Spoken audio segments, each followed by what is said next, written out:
LoveLore Library. Chapter 203. I think those chefs who used their resentment to get you out of this world would be pissed to death if they knew you were such a system. Meg sighed. A system that had no principles when it came to money wasn't a proper god of cookery system. Don't worry, they won't be able to see it, the system replied calmly. All right, but don't be in a hurry. I'll do it after I get changed. Meg nodded. This was the first time he was being charged for parking in this world. Meg's eyes suddenly lit up. By the way, what if I draw a few parking spots in front of the restaurant and charge for them? The Aiden Square belongs to the City Lord's castle. If you charge for parking at the entrance, the City Lord's castle may retaliate. Also, if the City Lord's castle sees a profit, they may draw parking spots all over the Aiden Square and charge for them, the system replied. That makes a lot of sense. Meg thought about it carefully. It was very likely that the situation would develop in the direction the system suggested. That would be a waste of his time thinking of a good way to make money for the City Lord's castle. Ding! The clothes have been customized. Would the host like to change his clothes now? The system prompted. Yes. Meg looked around the empty alleyway and nodded. A set of gray and black robes, a pair of cloth shoes, and a black and white wig quickly appeared in the bicycle basket. Meg took off his outer robes and put on the old-fashioned gray and black robes and shoes. He followed the system's instructions and put on the wig. Please open your hands and close your eyes. The system will perform a high-level makeup on the host. The duration will be about 30 seconds. The system's voice sounded again. Meg closed his eyes, and immediately felt several brushes brushing his face and hands at the same time. Half a minute later, all of the brushes were gone, and the system notified Meg that he could open his eyes. Meg opened his eyes and looked at his hands. There were some fine wrinkles on his hands, making them look like the hands of an old man. Your hands do look good, but I wonder how your face looks like. Meg reached out to touch his grayish-white beard. He was suddenly a little curious. 1 copper coin for 1 use of a mirror. The system prompted. No. Meg walked towards a well not far away and said, System, put away my bicycle. The parking timer starts now. Host, as a candidate for the god of cookery, you're not even willing to spend a single copper coin. Don't you feel ashamed? The system sounded somewhat dissatisfied, but it still obeyed and put away the bicycle. Being thrifty is a virtue. You are the one who should reflect on yourself. Why would a god of cooking system want to earn a single copper coin? Meg curled his lips and retorted mercilessly. The system fell into silence. Meg walked to the edge of the well and looked down. The water surface of the well was very close to the mouth of the well. He could clearly see the reflection of an old scholar in his 60s. He had an elegant temperament. He wore a gray robe and had long black and white hair. If he held a book and a ruler in his hand, he would look like a teacher. Who is this? Even Meg wanted to ask. Even the shape of his eyebrows had been changed. It was completely different from his original appearance. Even if Amy stood in front of him, she probably wouldn't be able to recognize him. Meg suddenly believed the system's words. It could turn him into an enchanting succubus. The system can be quite reliable sometimes. Meg nodded with satisfaction. This disguise technique was like plastic surgery. Even though he had spent 6 gold coins on it, it looked like it was quite worth it. He didn't waste any more time, and walked out of the alleyway. 20 minutes later, Meg arrived at a detective agency that sold maps. He stroked his beard gently, and pushed the door open. 20 minutes later, Meg was escorted out of the door by a young man in a gray shirt with a warm smile on his face as he said, Mind your steps, old mister. I hope this information will be of use to you in your comprehensive history of the Norland continent. Ever since I was a child, I've always admired people with dreams like you. If you've finished writing about the elven race, we have information about other races as well. The most recent information was only received a few days ago. Alright, I'll come again next time. Meg looked at the young man and nodded. His voice was a little hoarse and weathered. He walked away slowly with a big bag under his arm. I haven't seen such a sucker in a long time. Sure enough, all the bards have holes in their brains. They dug it out themselves. The young man looked at Meg's receding figure, and shook his head with a smile as he shook the 2 dragon coins in his hand. He turned around and went back into the shop. After turning the corner, Meg's footsteps quickened. He looked down at the information under his arm with a smile on his face. 2 dragon coins for a set of information about the elves for the past 5 years. Although it wasn't top-secret information, Meg was still quite satisfied. This detective agency should be one of the more powerful private detective agencies in Chaos City. As for why he didn't go to Sherlock Detective Agency, it was mainly because Meg wasn't very confident in his acting skills. If he made a mistake, it would be asking for trouble. After finding a secluded alley, Meg asked the system to bring out the bicycle again. After changing into his own clothes, he enjoyed the system's 5-second makeup removal service. He opened his eyes and looked at his hands, which had returned to normal, and was in awe of the system's uncanny makeup skills. System, do you have any makeup experience bags for sale? Meg asked tentatively. Do you want to cross-dress? The system asked tentatively. Fuck off. Meg pursed his lips. He put his clothes and information into a big paper bag and put them in the basket of his bicycle. Then he rode his bicycle toward the Aiden Square. Ding! 20 copper coins have been successfully deducted, the system's voice sounded. System, it hasn't been an hour yet, right? It hasn't been an hour, so it'll be an hour, the system replied calmly. Meg stopped his bicycle in front of the Broad Employment Agency. There were still many people looking for jobs inside. Meg hesitated for a moment, but still locked his bicycle and walked inside. The most efficient way to find a worker was to go to a job agency. Meg didn't believe that there would be a good worker like Yabamiya who would fall into his lap for him to pick up. He just didn't know if the owner of the bird's nest had any suitable talents. Chapter 204. Sally didn't know how she arrived at the Aiden Square. She only remembered that she had nothing to do in the hotel after lunch, so she wandered around aimlessly. When she came back to her senses, she was already in the Aiden Square. She looked up and saw Meg riding a strange 2-wheeled bicycle. Guanloa Employment Agency. Sally looked at the shop sign and frowned. Suddenly, her eyes lit up. Is he here to hire? She murmured to herself. No, there's already a half-dragon waitress in the restaurant. Sally quickly denied herself and continued to ponder with furrowed brows. After a while, she suddenly came to her senses, and her expression suddenly became a little strange.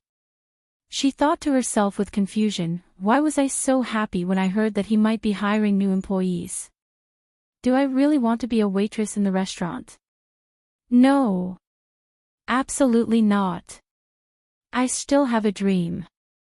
I have to travel to all of the places that Princess Irina walked to and see all of the sights that she saw back then. I want to stand at a place where I can stand on par with her. Sally shook her head vigorously, and said to herself with a firm expression. But... Sally's eyes gradually turned to the direction of Amy's. She slowly became confused again. The sweet tofu pudding is so delicious. The rainbow fried rice is so delicious. The dishes in the future, Sally stopped. She couldn't walk anymore. At this moment, she felt that her dreams were getting further and further away. Mr. Mack, I'll look for more candidates for you. If there's a good one, I'll leave it to you first. Half an hour later, a wry smile appeared on Chris's face as he escorted Mag out. Mag had been looking at all of them for another half an hour, but none of them caught his eye. If this continued, he felt like he was going to lose all of his hair. "Thank you." Meg was a little embarrassed. A good waitress could improve the quality of the restaurant. For example, Yabamiya could bring good mood to the customers with her smile. However, a bad waitress could greatly reduce the customer's dining experience. Therefore, Meg's requirements for the waiters were quite high. It was better to have nothing than to have something substandard. Among the resumes that he looked at today, there were a few that were not bad. However, they were still a little lacking compared to Meg's expectations, so he did not decide. "Let's not do this business," Chris muttered as he watched Meg slowly ride away on his bicycle. He then turned around to greet the other customers. After riding for a while, Meg turned his head slightly to look behind him. He sped up a little before slowing down again. "Why are you following me?" The bicycle stopped at the entrance of the restaurant. Meg got off and turned around to look at Sally, who was standing not far behind him, with caution and vigilance. The elves had stabbed Meg Alex in the back, and there was a document about the elves in his car basket. Although Sally had eaten in the restaurant twice, she had followed him all the way home today, so Meg was still a little wary of her. Sally's usually cold face was a bit nervous and embarrassed. She did not know why she had followed Meg all the way home. She slightly lowered her eyes and stayed silent for a while. Finally, she gathered her courage and looked up at Meg. She said seriously, "If your restaurant needs an employee, I want to apply. Is that okay?" "Huh?" Meg raised his eyebrows. He looked at Sally, who was wearing a light silver dress. She was tall and elegant. She was here to apply for a waitress position. "How do you know that I want to hire a waitress?" Meg was not fooled. Instead, he raised his guard a little. Judging from Sally's clothes and temperament, she was definitely not from a poor family. She was most likely the daughter of a big elf family. How could someone of her status come to a restaurant to apply for a waitress position? Yangzhou fried rice was grown with a branch of the spring of life. Maybe she was here for that. Or maybe it had something to do with what happened 3 years ago. In the blink of an eye, many doubts and speculations flashed through Meg's mind. Sally looked at Meg, who was frowning, and became even more nervous.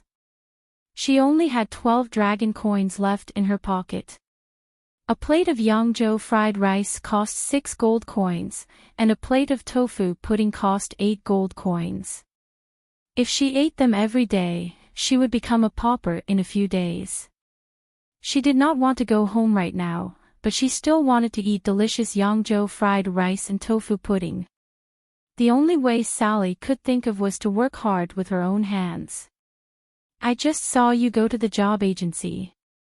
The restaurant is so busy, so I guessed that you wanted to hire a new employee," Sally said quickly. Sally hurriedly explained. She was afraid that Mag would get suspicious, so she added, "That was when I began to follow you." "I see." Meg's eyebrows relaxed a little. He looked at Sally again. Her light blonde hair was tied up in a neat ponytail. Her skin was fair, and her face was delicate. A pair of small pointy ears stood up on both sides of her head. Her light blue eyes made her look noble and cold. She was wearing a light silver dress embroidered with gold thread, revealing her delicate collarbone and a pair of slender white calves.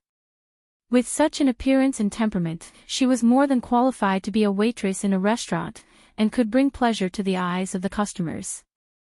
However, the restaurant did not need a dispensable vase.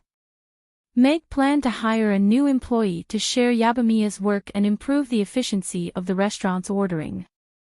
As his fitness improved, so did his cooking speed.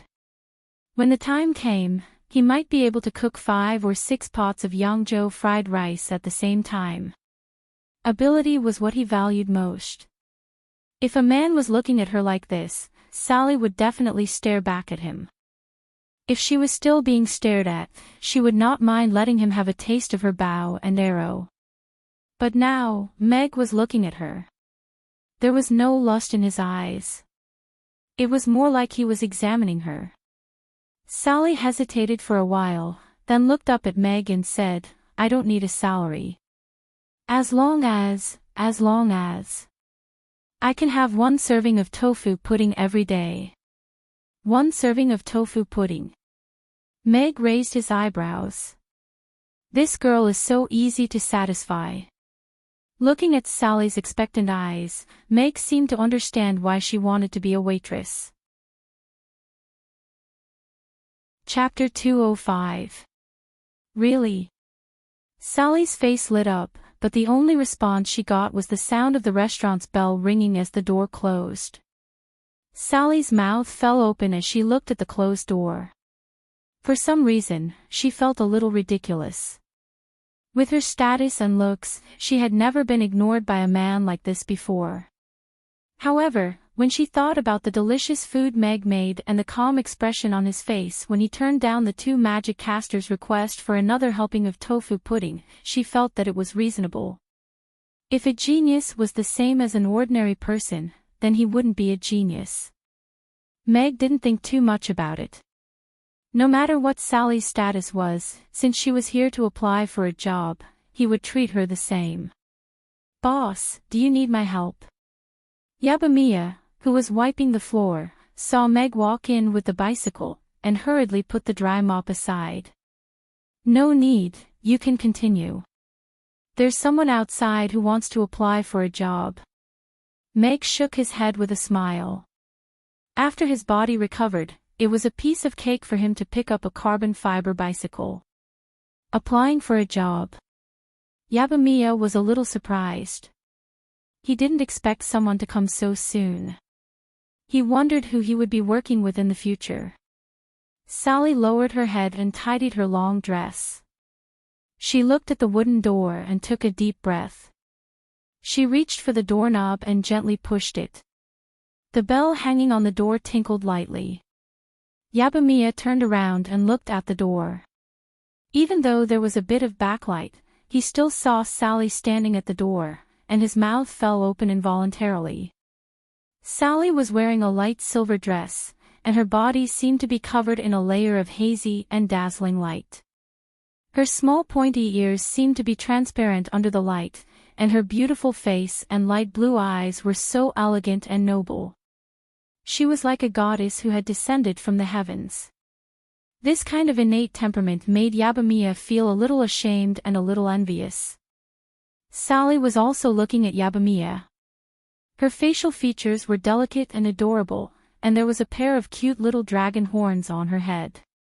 Her golden and black eyes looked quite strange. His gaze couldn't help but linger on her chest for a moment. Looking at the perfectly stretched maid uniform, he suddenly felt a little envious. He didn't know if he was envious of the fullness of her breasts or the fact that after wearing this uniform, he could work at Mamie's and eat a lot of delicious food. Or perhaps, both. The two of them stood facing each other, envious of each other. Yabamiya was the first to come back to his senses. He quickly hid the mop behind him and said awkwardly, "Guest. Guest, we're already closed. You, drink some water first. The restaurant will be very busy during mealtime. There are some things that I need to clarify with you first." Meg came out with 2 glasses of water. He handed one to Yabamiya and placed the other on the table beside him. He looked at Sally and nodded. "Okay." Sally's expression quickly calmed down. She walked to the table and sat down. Looking at the transparent crystal glass on the table, she didn't rush to drink the water. Instead, she sat upright and waited for Meg to speak. Her hands were clasped together under the table. She. Yabamiya shook the glass in his hand and looked at Sally in disbelief. "Yes, she came to apply today." Meg nodded with a smile. He was also a little shocked by Sally's words. Hello. Yabamiya also realized that he had lost his composure. He hurriedly nodded at Sally. The glass in his hand shook, and some of the water spilled onto the floor. Hello. Sally also nodded slightly in response. Mia, drink some water first before we finish. Meg didn't know why Yabamiya was so nervous, but he said gently. Okay, boss. Yabamiya nodded and drank 2 sips of water. He then continued to mop the floor.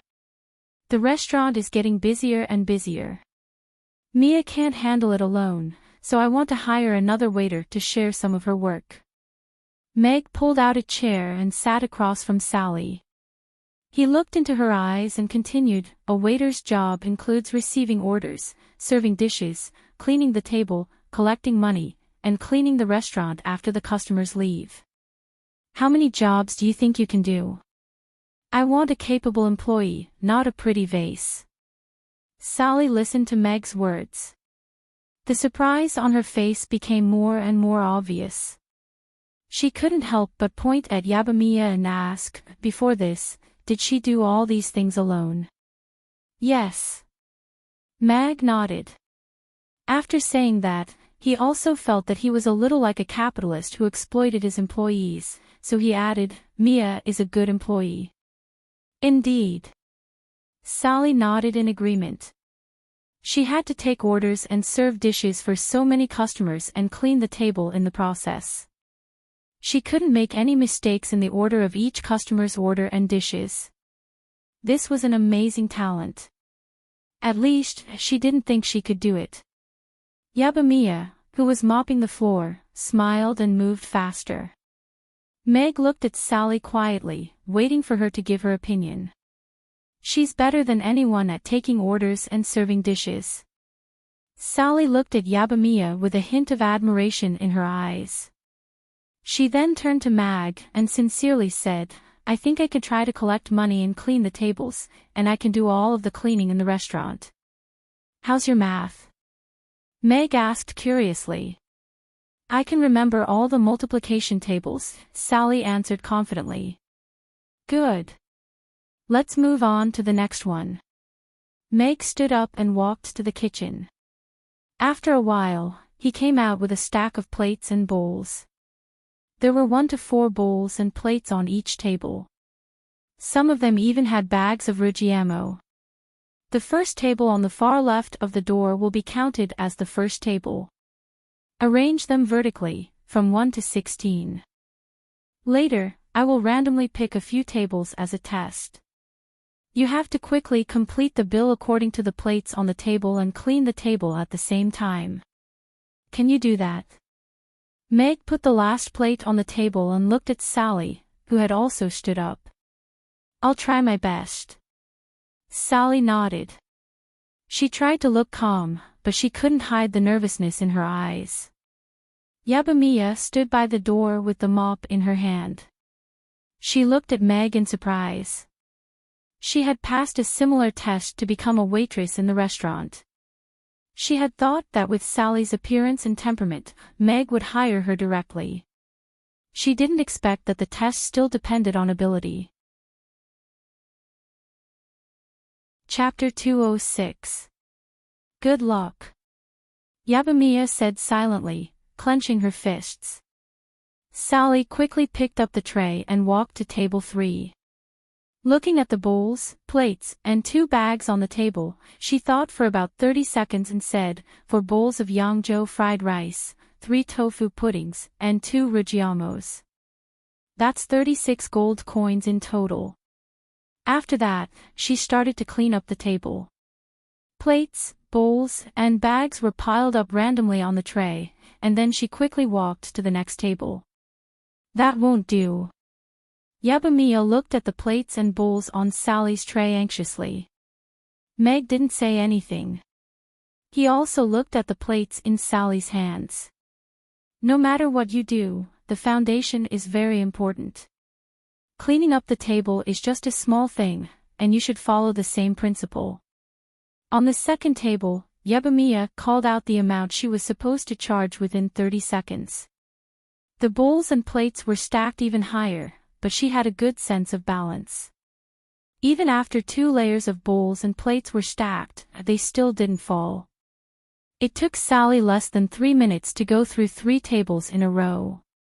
By the time she reached the 4th table, the half-meter-tall stacks of bowls and plates were wobbling slightly in her hands, as if they were about to topple over at any moment. That's 16 gold coins in total. Sally paused for a second. She picked up a bowl and put it on top of the table with a serious expression. She accidentally touched one of the stacks of bowls. The 2 stacks of bowls, which were half a person's height, finally lost their balance and fell to the sides at the same time. The plates and bowls fell to the ground one by one like dumplings. "Watch out!" Yabamiya shouted. She dropped the mop in her hand and ran to Sally. Meg was also a bit surprised. He took a step forward unconsciously. "Stop!" A hint of panic also appeared on Sally's face. She pointed a finger with her left hand, and a ribbon-like pillar of water appeared around her. The pillar of water revolved around her, catching all of the dishes that had fallen to the ground, and not a single one of them fell to the ground. Amazing! Yabamiya stopped running and looked at the plates and bowls that were circling Sally. Her mouth was slightly open as she watched this amazing scene. A water mage. A hint of surprise also appeared in Mag's eyes. She was at least a 5th-tier magic caster. A 5th-tier knight could already become the deputy general of an army of 500 knights, so a 5th-tier magic caster was on the same level as a 5th-tier magic caster. Why was she applying to be a waitress? "You still have 1.5 minutes. Meg still raised his hand to remind her. Sally, who had just heaved a sigh of relief, immediately became nervous again. She controlled her water magic to place the plates and bowls back onto the tray before making her way over to the last table. The stacked plates wobbled a little, but with the water ribbon around them, there was no danger of them falling to the ground. 22 gold coins in total. Sally finished calculating the bill for the last table. She waved her hand, and the plates and bowls on the table were swept up by a stream of water. They were all stacked to the top of the table, and now they were as tall as a person. 4 servings in 30 seconds. Meg looked at his watch and nodded. Amazing. Yabamiya looked up at the dishes that were stacked so high that they almost reached the ceiling, and she couldn't help but gasp in amazement. Did I pass? Sally looked at Meg expectantly. She was happy but nervous at the same time. You finished all the tasks within the time limit, paid correctly, and put away all the utensils. Meg looked at Sally, who was gradually smiling, and changed his tone. But, your performance was too amateur. I don't ask for too much from the customer's attitude. As long as the customer doesn't dislike you, the rest is up to you. Just don't look too rushed. Also, the plates are not stacked like this. Mag's lips twitched, and he couldn't help but burst into laughter. Sally was most likely the only person who could do such a thing. Tables 2 and 7 and 14 and 16 and 4. Mia, you show us how to pay and clean up the table. Meg didn't give Sally a chance to speak. He looked directly at Mia and said, Okay. Mia nodded. She quickly went into the kitchen and came out with another tray. Then, she paid the bill according to the order that Mag had just told her. She put the plates and bowls in a stack, and everything was done in less than 3 minutes. The bowls and plates were separated and stacked less than half a meter high. The bags of Rugiamo were placed neatly at the side. So fast. Sally looked at Yabamiya in disbelief. She was more than twice as fast as she was, and she was smiling the whole time. She didn't seem to be in a hurry at all. Sally looked at the trays in their hands. They were almost the same number of plates, but they gave off a completely different feeling. Sally was a bit frustrated. She was indeed unprofessional. You just haven't mastered the technique. It's already very impressive that you can do this for the first time. Yabamiya hurriedly waved her hand when she saw Sally's expression. But Sally's eyes lit up again. She looked at Meg hesitantly. It's indeed not bad for the first time. Meg nodded in agreement. If all those bowls had been smashed, Meg would have kicked her out of the restaurant. However, her water-type magic was very intelligent, and it proved that even though this maiden wasn't a professional, her ability to adapt to situations was not bad. Her abilities were sufficient. Also, it would be a wonderful experience for the customers to have an elf waitress who could use magic. One was a lively half-dragon waitress, and the other was an elegant and noble elf waitress. It would be very interesting just thinking about it. As for stacking plates, that wasn't a problem at all. Meg could see that Sally had a lot of potential in her. Of course, more importantly, Meg saw the desire for this job in her eyes, which was similar to Yabamiya's. Yabamiya wanted to survive, while Sally wanted to eat good food. Depriving a foodie of the right to eat good food was almost the same as killing her. Therefore, the two were indeed similar. If he had mastered the 9x9 table, he would have been able to complete the calculations quickly. If he had mastered the 9x9 table, he would have been able to settle the bill even faster. Can she stay? Yabamiya looked at Meg expectantly. Sally looked at her gratefully, and also looked at Meg expectantly. One more question. You just said that you can do all the cleaning in the restaurant. The tables, chairs, the floor, and even the walls have to be cleaned. Are you sure you can do it? Meg looked at Sally doubtfully. Chapter 207. Following Sally's melodious incantation, the restaurant was flooded from the bottom to the top, as if a dam had been released. Only the area where Meg, Yabamiya, and Yabamiya were standing was blocked by a protective barrier. System, can you rebuild the restaurant? Meg asked in his mind as he looked at the flooded restaurant. Rebuilding cost 10,000 gold coins, the system answered without hesitation. 0 down payment. Meg raised his eyebrows. No. The system only accepts cash transactions, the system said seriously. That top-notch Land Rover from 2 days ago. Meg curled his lips. Because, you can't afford it. The system's voice seemed to reveal a strong sense of regret. Don't worry, I won't buy any of these luxury items in the future, Meg said calmly. The system can provide 6 interest-free periods of 0 down payment for all luxury items. Bags, furs, luxury cars.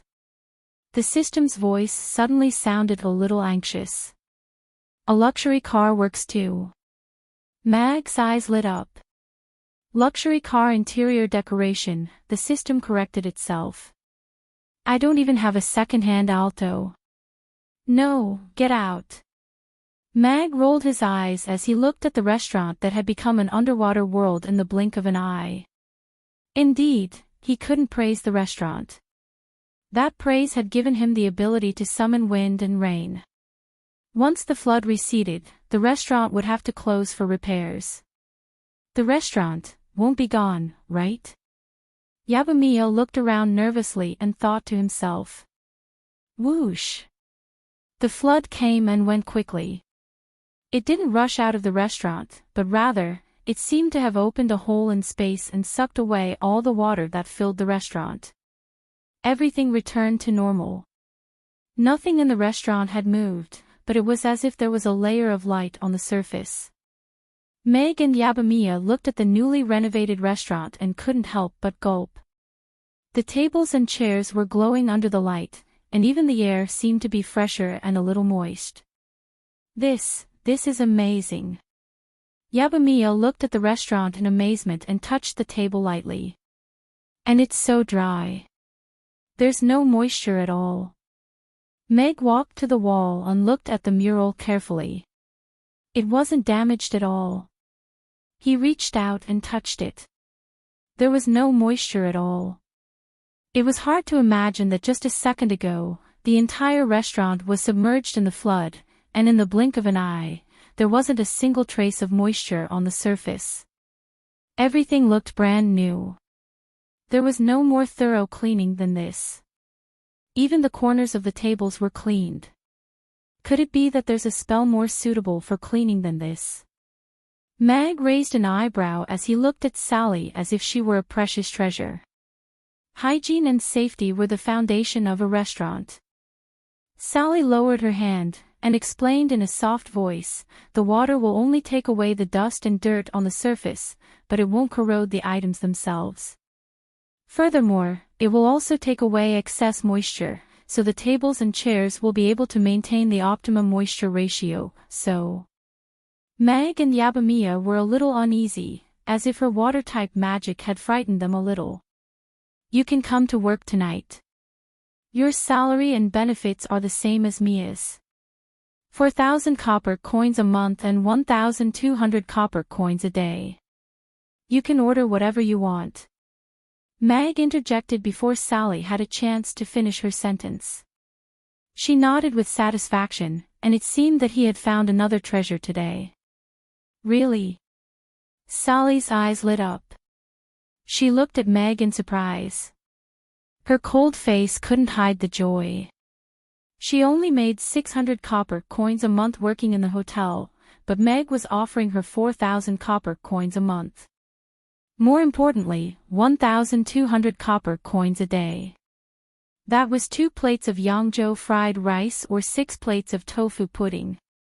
Her dream of eating delicious Yangzhou fried rice and tofu pudding every day had come true just like that. She still felt like she was in a dream. She pinched herself secretly with her hand that was hanging by her thigh. Only when she felt the pain from her thigh did she believe that she had really been hired by Mag, but that's too much. I only need 1 plate of tofu pudding." Sally looked at the bowl in her hand. She looked at Meg and shook her head embarrassedly. "I can't do anything right now. I might even cause trouble for the restaurant. I can't take so much. I think you're worth it." Meg shook his head with a smile. Meg had decided to keep her because of her ability to clean. She could get paid easily. As long as Yabamiya taught her how to clean the table, it shouldn't be a problem. He liked this second employee very much. She was indeed capable. Sally still wanted to say something. "Put the plate down and take a seat first. I'll go and get you some work clothes. You can ask Mia some questions about your work." Meg turned and went upstairs right away. He took the packet of documents from the basket on the way. Sally watched Meg disappear around the corner. Her mouth was slightly open. She was happy, but also a little embarrassed. She felt like she had taken advantage of Meg. "Congratulations. Your magic is so powerful." Yabamiya looked at Sally with a hint of admiration in her eyes. Sally was beautiful, elegant, and capable of such powerful magic. In contrast, all she had was brute strength. What did a girl need so much strength for? She couldn't help but feel a little sad. "I think you're the one who's awesome. You can do so many things on your own without being flustered at all. If I were you, the restaurant would be in chaos." Sally was also looking at Yabamiya with admiration in her eyes. She had only been cleaning up the tables, yet she had created such a mess. In contrast, Yabamiya had taken care of everything on her own, but she had still managed to do everything in an orderly manner and take care of all of the customers. The two looked at each other and smiled at the same time. It turned out that they both had their own strengths in each other's eyes. It was indeed a strange thing. Can I ask you how to clean the table faster and more orderly?" Sally asked Yabamiya. My name is Yabamiya. You can call me Mia. We're colleagues from now on. You don't have to be so formal with me. Cleaning the table is actually very simple. Yabamiya smiled as she helped Sally remove the plates from the tray. She then taught her how to separate the plates from the bowls. She then placed the plates on the tray so that they could lean against each other more securely. Sally listened attentively to Yabamiya's lecture like a studious student. She would ask Yabamiya about things that she didn't understand, and Yabamiya would answer all of her questions to the best of her ability. Sally had initially been feeling a little self-conscious and unconfident, but under Yabamiya's admiring gaze, she became even more confident. Chapter 208. Warning. The level of the restaurant is too low. The host's authority is insufficient. Level 1 is not enough to recruit a second waitress. Please reject the waitress's request and upgrade the restaurant as soon as possible to obtain more authority. The system's serious voice sounded with a strong sense of warning. System, I'm here to buy clothes. Meg curled his lips. If the host rejects the waitress's request, then you don't have to buy clothes, right? The system seemed to be a little confused. Why should I reject her? Meg asked, a little puzzled. Host, please pay attention to every word the system says, okay? Every word the system says has a deep meaning. Maybe it contains the opportunity to reach the pinnacle of life. If you miss it, you'll regret it for life. The system was a little flustered and exasperated. I say. Your level of authority is too low. Please upgrade the restaurant's level first, then you can unlock the second waitress authority. You can express your opinion, but I won't listen. Meg smiled calmly and said, System, you have to remember that most of the time, you're just a vegetable seller. I'm the owner of the restaurant. Whether I buy your vegetables or not depends on my mood. You're just a vegetable seller, why do you have so many requirements? Can't you just sell your vegetables properly? Host. The system's voice suddenly rose a little. Also, what does the level of authority of the restaurant have to do with me? You didn't provide the waitress for me. Did you pay her a salary? Or did you make delicious food for her? I used my own ability to earn the money and hire the waitress. What right do you have to ask me not to hire her? Meg interrupted the system's words and calmly threw out 3 questions in a row. I actually have nothing to say. The system suddenly became dejected. System, come out and sell women's clothes. Meg curled his lips. How dare this little thing be mischievous with me? Even if I can't argue with the customer, it's still quite fun to argue with the system. Pictures of neatly arranged cheongsams immediately popped up in Meg's mind. He simply looked at the pictures and skipped over them. Was he that kind of boss? All the way down, Meg's gaze landed on a porcelain white cheongsam with some blue floral embellishments, and his eyes lit up instantly. The porcelain white cheongsam was dignified and elegant, and there was a circle of refreshing blue floral embellishments on the hem and cuffs. There were a few simple blue floral embellishments on the collar that extended down a little, outlining a few elegant lines. The lower hem reached her knees, and the slit was just right to reveal a trace of her white and tender thighs. It didn't affect her walking, and it looked like a simple and elegant blue and white porcelain. It was full of Chinese style. It should suit her well. Meg nodded with satisfaction. Sally's elegance and nobility were even better than the models in the pictures. Her aura was completely suitable for this cheongsam. After that, Meg continued to flip through the list before ordering a silver qipao with golden trimmings. The design appeared to be similar to the silver dress that Sally was currently wearing, except it was a qipao.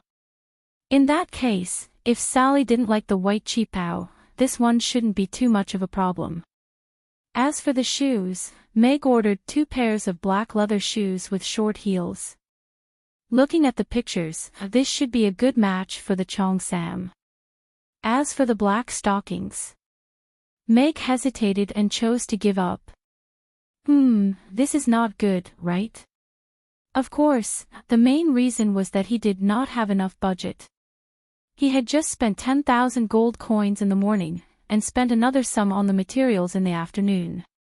He could not even afford the stockings at noon. This money-hungry system only accepted cash. That's it. System, customize it. Meg nodded with satisfaction. He didn't intend to turn the restaurant into a maid's restaurant in the first place, so he wouldn't use the maid's uniform as a fixed uniform. It was also fun to customize the uniform according to each employee's characteristics. Ding! 2 Tianxian silk Cheongsams, 2 pairs of Sanner Bison soft leather shoes, 30 gold coins in total. Fee deducted successfully. Ding! Customization in progress.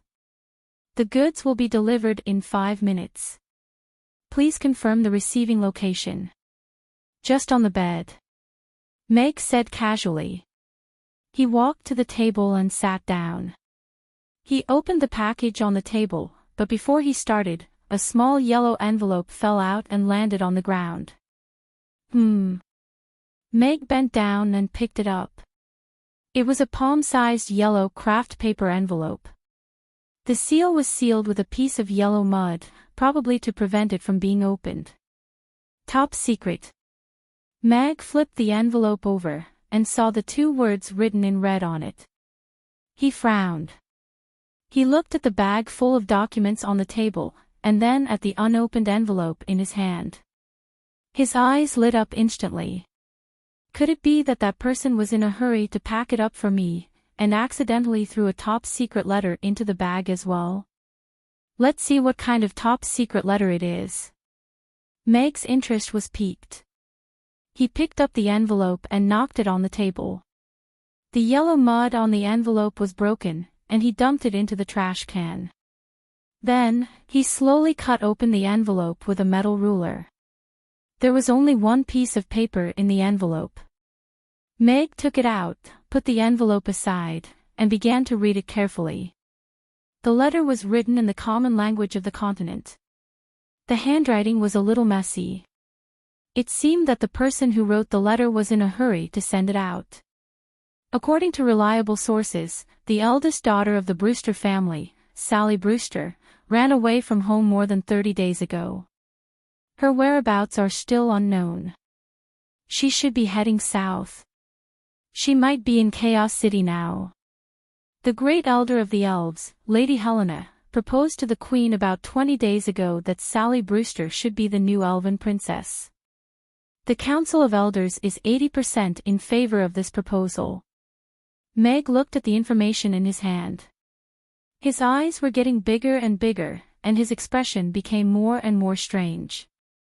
Fuck. What kind of sin have I committed?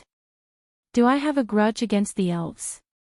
Meg put down the information in his hand slowly. He couldn't hide the shock on his face.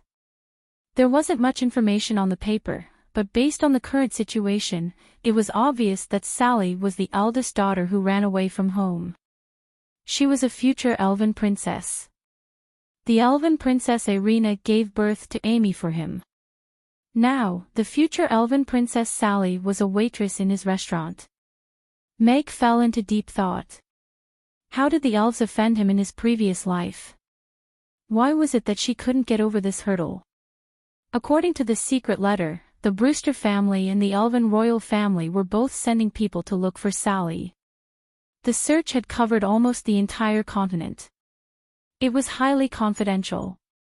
He just didn't know what kind of expression those elf clan experts would have when they finally found out that the elf princess they were looking for was actually working as a waitress in a small restaurant. It'll probably be very interesting. Meg couldn't help but laugh. Chapter 209. Young Master Blower, the chief would like to see you. On a mountain peak in the Wind Forest, A middle-aged elf who was dressed as a butler looked up at the young elf lying on a tree branch with a complex expression. The young elf appeared to be around 18 or 19 years of age. He was wearing a blue and white robe with his collar open. He had an oval face, thin eyebrows, and an extremely handsome face.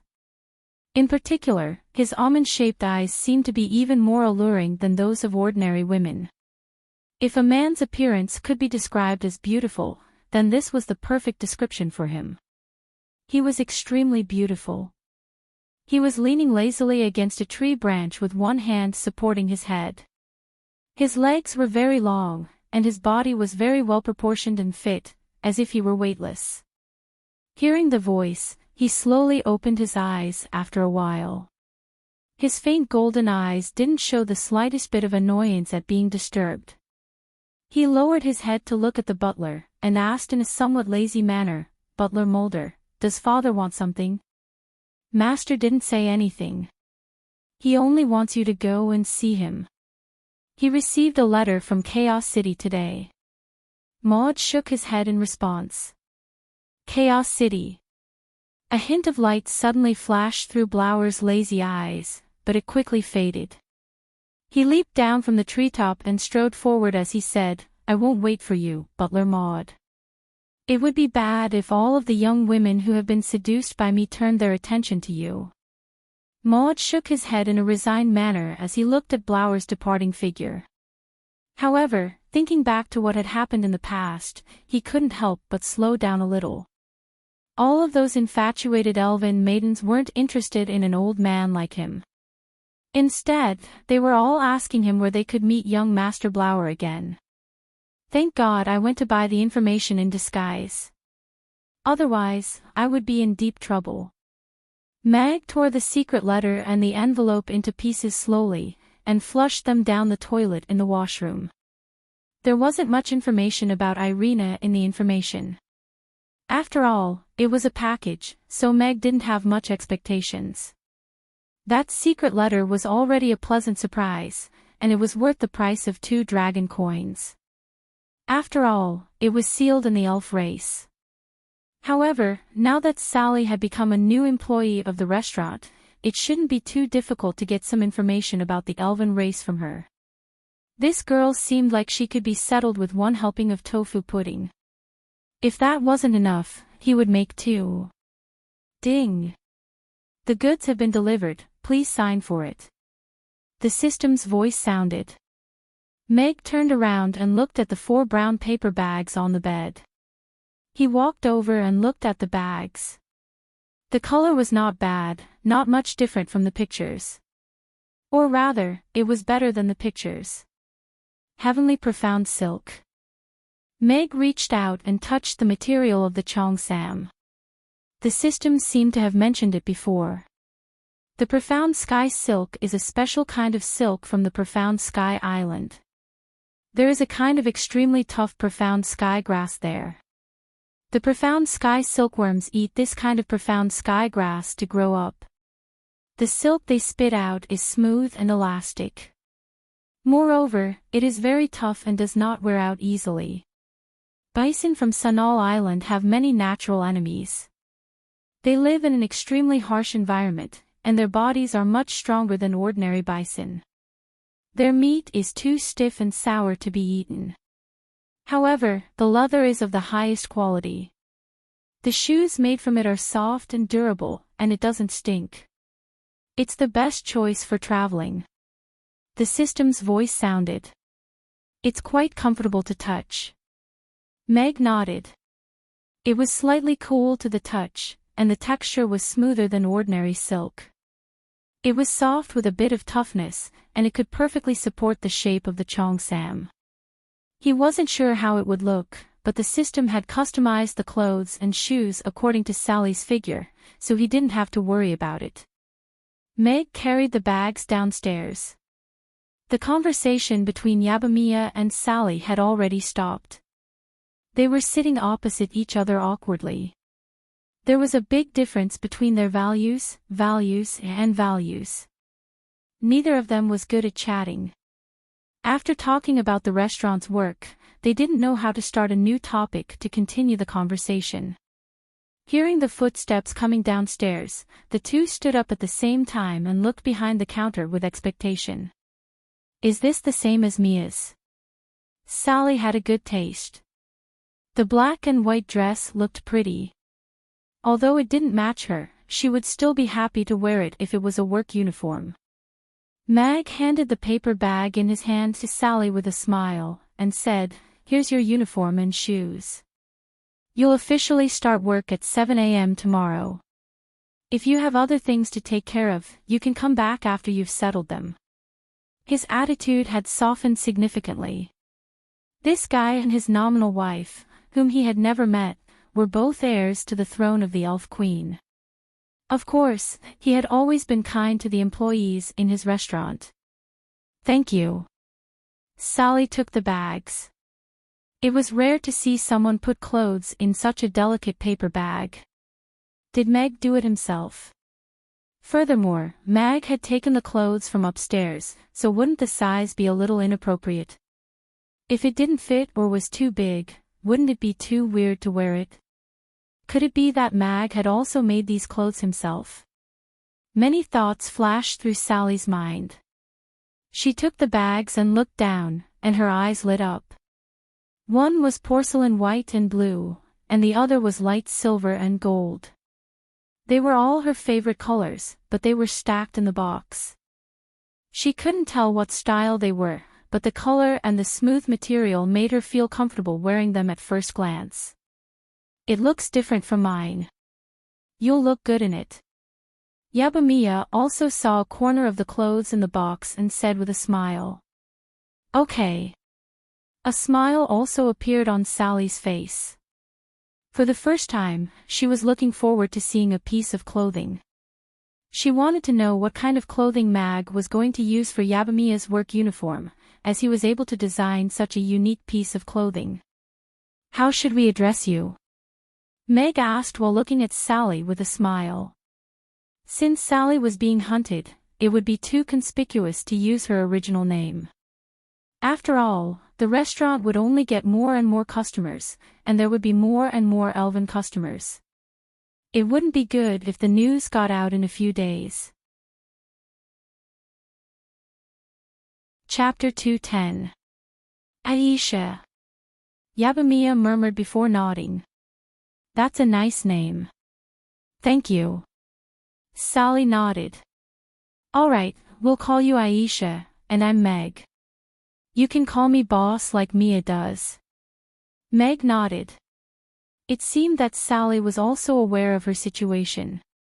However, if she still wanted to work as a waitress in such a situation, it seemed that the temptation of delicious food was far greater than being captured. "Yes, boss." Sally nodded. After working at Gaia Hotel for a while, she had already gotten used to being addressed as a waitress. She looked at the bag in her hand before turning to Meg. "So, can I leave now?" "Of course. You just have to come to the restaurant at 7 a.m. tomorrow." Meg nodded with a smile. "All right, goodbye." Sally nodded to Meg and Yabamiya before leaving gracefully. After the door closed, Yabamiya turned to Meg with a perplexed expression, and asked, "Boss, Aisha looks like an elegant young mistress. Why did she want to work as a waitress?" "Everyone has their own difficulties. If she doesn't want to talk about it, then I won't ask." Meg shook his head with a smile. Aisha was not just a young mistress, she could even be the future elven queen. Yabamiya nodded obediently, and didn't say anything else. After Sally left, Meg changed into his chef's suit and began to prepare the ingredients. He had already obtained the recipe for the braised chicken, and all he had to do was enter the test field for the god of cookery at night. Amy came back from school at around 4:30 p.m., the same time as Chaos School. It seemed that Krasu had adapted to the local conditions to make it easier for Amy to get used to the pace of school. Ugly Duckling had been lying lazily on the counter for the entire afternoon.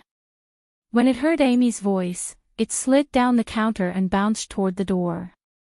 It immediately ran to Amy's feet, and rubbed its little head against her leg as it meowed happily. It seemed that it had been bored of meowing at home all this time. Amy picked up Ugly Duckling, and weighed it in her arms as she said with a disdainful look, "Ugly Duckling, why do I feel like you've gained weight again? Run 10 laps around the restaurant before you go to bed tonight." Meow. Ugly Duckling looked at Amy, and its eyes gradually widened as if it had heard something unbelievable. "Run 10 laps, and not one less," Amy emphasized in a serious manner. Meow, meow, meow. Ugly Duckling pointed at the 2 small bowls beside the counter, then pointed at itself, then pointed at Amy. It copied Amy's actions, and drew circles on the bowls before shaking its head vigorously. "That's right. I told you to eat 2 bowls for lunch, but I didn't tell you to run, right?" Amy nodded, and then smiled sweetly as she said, "But if you eat 1 bowl at night, you can still run 10 laps. Exercise before bed is good for losing weight." Meow. Ugly Duckling rolled its eyes, and fainted in Amy's arms. How terrifying. Sure enough, even the punctuation marks on Amy's words couldn't be trusted. In the kitchen, Meg, whose hands were full of flour, looked at Amy, who was standing at the door with Ugly Duckling in her arms, and asked, "Are you happy on your first day of school?" Amy nodded repeatedly, and said happily, "Yes, yes. I'm super happy. There are so many children, and they all think I'm a little witch, and want me to play with them. So, I have to work hard to learn magic. Only then can I become a real little witch. As long as you're happy." Meg smiled. He had been worried that Amy would find learning magic too boring. After all, Luna had mentioned this before. However, it seemed that he had been worrying too much. If Amy liked it enough, she could also find joy in it. "By the way, Father, did you recruit any pretty girls today?" Amy asked Meg expectantly. "Yes, and you've seen them before." Meg nodded. "Really? I've seen them before." Amy thought seriously, and her eyes suddenly lit up. Could it be Auntie Floral Apron? Auntie Floral Apron is going to open her own restaurant. There's no way she'll come back to be our waitress. Meg shook his head with a smile, and said, "You'll know who she is when she comes back tomorrow afternoon." "All right, I'm sure it'll be a girl as pretty as Big Sister Mia." Amy nodded expectantly, and didn't ask any more questions. She took out the music box with Ugly Duckling in her arms, and invited Yabba Mia, who also had nothing to do for the time being, to come and learn how to dance. The shutters were already down, so they didn't have to worry about prying eyes from outside. Meg looked at the 2 little girls outside, who were dancing more and more, and a smile appeared on his face. It suddenly occurred to him that if Sally joined them, they could form a 3-person dance group. Perhaps they could even perform on the stage on Peace Memorial Day. A Chong Sam, a maid, and a little Loli dancing together. It'll be hard for them not to get first place, right? Meg thought to himself. He also thought it would be a very interesting scene. However, with Sally's aloof personality, she probably wouldn't join them. They probably wouldn't be able to see it. In the evening, Amy had dinner with Meg and the others. They didn't have to worry about the sales of the tofu pudding anymore, so Amy didn't have to perform for the customers. She could eat it when the new dish was released. Ugly Duckling lay on the ground, looking a little unhappy. It seemed that it had already experienced the horror of running 10 laps around the restaurant before going to bed. Eat your food, Ugly Duckling. You'll only have the strength to lose weight when you're full. Amy put a small plate of Yangzhou fried rice and 2 pieces of meat in front of Ugly Duckling. Meow, Ugly Duckling turned its head to the other side as if it were going on a hunger strike. It's going to be 10 laps anyway. Otherwise, don't even think about getting on my bed, Amy said calmly. Meow, Ugly Duckling meowed in despair. It turned its gaze back to the tofu pudding, fried rice, and meat in front of it. It sniffed with its nose, and then couldn't help but dig in. The more it ate, the happier it became. Father, Ugly Duckling and I are going to watch the show. You guys take your time. She put the spoon gently on the plate and slid off the chair. She picked up Ugly Duckling, who was still licking the plate, and walked toward the door with a stool in her hand. Okay, I'm going to have a meal with you, Ugly Duckling said after finishing the 2 bowls of tofu pudding and Yangzhou fried rice. During this time, Amy had gotten into the habit of carrying a small stool to the door to watch the sweet and savory parties quarrel before the restaurant opened. Should the tofu pudding be sweet or savory? Chapter 2:11. Meg's attitude was, as long as you don't destroy the restaurant, you can fight however you want. Do you think there's no space? That's fine, as long as I ask the Grey Temple for permission, I'll pay to build an arena for all of the angry customers to vent their frustrations. After all, this was a very eye-catching advertisement, and most importantly, he didn't have to pay for it. Yabamiya turned toward the door with a concerned look on her face, and asked, Boss, do we need to go and talk to the customers? Mia, if you were to go out, which side would you support, sweet tofu pudding or savory tofu pudding? Meg asked with a smile as he looked at Yabamiya, who was taking small bites of the sweet tofu pudding. Sweet tofu pudding is the best. Yabamiya replied without any hesitation. So you're going to be a fan of the sweet tofu pudding as soon as you go out. How are we going to talk to them? Meg couldn't help but chuckle. Oh, right. Yabamiya faltered slightly before blushing slightly. She turned to Meg and asked, if you go out, you'll also be a fan of the savory tofu pudding, right? We can choose the flavor that we like when we eat, but we can't show any favoritism when we receive customers. That's unprofessional behavior. Meg shook his head. He had seen through that very clearly recently. All right, I'll keep that in mind. Yabamiya nodded with an earnest expression. She had to keep that in mind. Even if she wanted to recommend sweet tofu pudding to the customers, she had to resist that urge and let them make their own choices. After Meg and Yabamiya finished their tofu pudding, they put away the small plates that Ugly Duckling had used. They slowly walked around the restaurant before raising the shutters and slowly opening the door. They could hear the sounds of quarreling in the restaurant, and they smiled as they said, Welcome to the restaurant. Meg took a glance at the woman in the crowd. She was wearing a long black dress, a black cloak, and a veil. As expected, she was here again. He was quite curious to see if he would be able to see her come to dinner without a veil one day. He just glanced at me. Gloria looked at Meg, who was standing at the door with a smile on his face, and felt her heartbeat quicken. Meg had expected to be busy in the evening. In order to take care of Yabamiya, he deliberately slowed down his cooking speed. When Sally officially started work tomorrow, the efficiency would increase again. The busy night lasted until the end of business. At 9:00, there were still many people who wanted to have supper, but they were all declined by Meg. For supper, of course, barbecue skewers, hot pot, beer, and the like would go well with it. Besides, Amy still had to go to school tomorrow morning, so she had to go to bed early. Mia, clean up the dishes today and go back. When Aisha comes tomorrow, ask her to clean up the dishes with magic. It's fast and easy. Meg said with a smile as he looked at Yabamiya, who was taking out a mop and cloth to clean up the restaurant. But Yabamiya looked at Meg. She wanted to say something, but stopped with a conflicted expression. Mia, do you have something you want to say to me? Meg looked at her with a perplexed expression. And no. Yabamiya hesitated momentarily before shaking her head.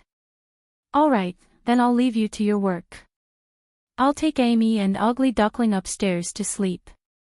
They're already asleep, so just close the door when you leave. Meg nodded with a smile. He picked up Amy, who was already asleep, and Ugly Duckling, who was sleeping on her lap, before making his way upstairs. All right. Mia nodded as she watched Meg make his way upstairs. She looked at the cloth in her hand, and hesitated momentarily before cleaning up the dishes and wiping down the table. Meg placed Amy and Ugly Duckling on their little beds before taking a comfortable bath. When he went downstairs again, Mia had already gone back. The restaurant was clean and tidy, and the floor had been mopped once again. It was very clean and shiny. Looks like this little girl really does have something on her mind. Meg looked at the clean restaurant, and murmured to himself. He made his way to the door, locked it, and turned off the lights before going upstairs. He cast this matter to the back of his mind for now, and lay down on his bed before opening the braised chicken experience bag. A burst of information flowed into Meg's mind, and was quickly absorbed by him. The experience bag of the best braised chicken was fused with Meg's memories just like that. Looks like it's not as difficult as I thought it would be. Meg pushed open the door to the trial field, and the darkness behind him instantly disappeared. He found himself in a one-to-one kitchen. Frying pan, large casserole pot, ingredients, condiments. Everything's here. Meg looked at the two new kitchenware that had appeared on the stove, and then looked through the fridge before nodding with satisfaction. Braised chicken could be considered a true dish in the restaurant now, and the steps and difficulty had indeed increased. However, Meg was no longer the same rookie who didn't even know how to hold a kitchen knife. Furthermore, after his body had recovered, his body had automatically adjusted itself to be the same as it was in the outside world, so he was able to handle everything in the kitchen. Let's make a serving for one first, Meg murmured to himself as he pulled open the section of the fridge where the chicken drumsticks were stored. System, what kind of fucking chicken drumstick is this? Meg couldn't help but exclaim. There were only 10 drumsticks in the large compartment of the fridge. Or rather, they shouldn't even be called drumsticks. They were more like drumsticks that had been enlarged by 10 times. The skin was golden red, and the large compartment was filled to the brim with only 10 drumsticks. These are drumsticks from a first-tier magic beast, a fire chicken. Fire chickens are very common magic beasts on the Norland continent. They have a certain degree of aggression, and their meat is very tender. It has the effects of nourishing the body, nourishing the blood, and nourishing the kidneys. The fire chickens provided by the system were reared on a volcanic island that was just formed 10 years ago outside the Starro Sea, and the volcano is still in an active state. The system carried out ecological catalysis on the volcanic island to make the island's environment suitable for fire chickens to survive. The fire element brought by the active volcano promotes the fire chicken's growth and shortens its growth cycle. Mature fire chickens that grow in this environment are already able to defeat normal second-tier magic beasts. The nourishing effect of the chicken has increased by more than 3 times. At the same time, the fire element contained in the chicken is extremely effective for people with cold constitutions. It also has a certain special effect on men. It is a divine nourishing product. The system's voice sounded with a hint of pride. Your special chicken rearing skills. I'm impressed. A first-tier magic beast can defeat a second-tier magic beast. Are you rearing a fighting chicken? Meg's expression became a little strange as he listened to the system's explanation. He reached out and took out a large drumstick that was at least 1.5 kilograms. Chapter 2:12. After putting the drumstick aside, Meg took out a box of dried shiitake mushrooms from the cabinet. There were circles of white cracks on the surface of the shiitake mushrooms, making them look like blooming flowers. As soon as he opened the cabinet, a burst of unique fragrance of shiitake mushrooms rushed out, making him feel refreshed. Meg reached out and picked one up. The mushroom was about the size of 3 coins and was moderately thick. It was dry but not brittle. All the shiitake mushrooms in the box were almost the same size, and the patterns on the surface of the mushrooms were also similar. The dense fragrance was almost comparable to that of top-grade incense, which made him feel peaceful and comfortable. He couldn't help but ask curiously, "System, what's the origin of these shiitake mushrooms?" Shiitake mushrooms are also known as mushrooms and have the reputation of being the king of mountain delicacies. They taste delicious and have a refreshing aroma. Besides, they have the effect of recuperating appetite and reducing chi fatigue. They are the most important seasoning ingredient in the braised chicken dish and are indispensable. The shiitake mushrooms provided by the system are produced using the improved ancient mushroom growing method. In the depths of the wind forest, a subspecies of agarwood was selected from a dark and humid climate. Flowers were cut from the trees and cultivated. The water content of the trees was adjusted to provide the best growing conditions for the shiitake mushrooms. Every agarwood tree can grow more than 1,000 shiitake mushrooms. Among them, the mushrooms were selected to be plump, have perfect patterns, and are of standard sizes. Each tree can only produce about 100 shiitake mushrooms, all of which are top grade. The mushrooms have absorbed the fragrance of the agarwood. If 2 or 3 of them were placed in the room, the fragrance would fill the room and refresh the mind. If they were placed in the dishes, the fragrance would still be that of the mushrooms, but it would be much more delicious than ordinary shiitake mushrooms. The mushrooms have been cleaned before drying. The whole process of packaging and transportation is sterile and vacuum-packed without any preservatives or drying agents. They can be cooked and eaten directly, the system answered earnestly. System, you are indeed serious about growing vegetables, Meg nodded his head earnestly and praised. Going to the wind forest to grow shiitake mushrooms with agarwood was probably something only the system could do. What if some elf was suddenly attracted by the fragrance one day and ran over to take a look only to find an agarwood tree full of thousands of shiitake mushrooms? What kind of expression would that elf have? However, the ingredients provided by the system were indeed top-notch. They were something that even the rich might not be able to eat. Meg didn't need to ask any questions. The system introduced the rest of the ingredients and condiments in detail. Although they didn't have as many origins as the turkey and shiitake mushrooms, they were all planted in strange places and were far better than ordinary ingredients. Alright, system, you can scram now. I'm going to start cooking seriously. After listening to the system's introduction, Mag was already filled with anticipation for this braised chicken. It appeared that this was going to be another nourishing dish. Of course, he was also looking forward to seeing just how delicious this braised chicken would be if it was cooked to perfection using the best ingredients.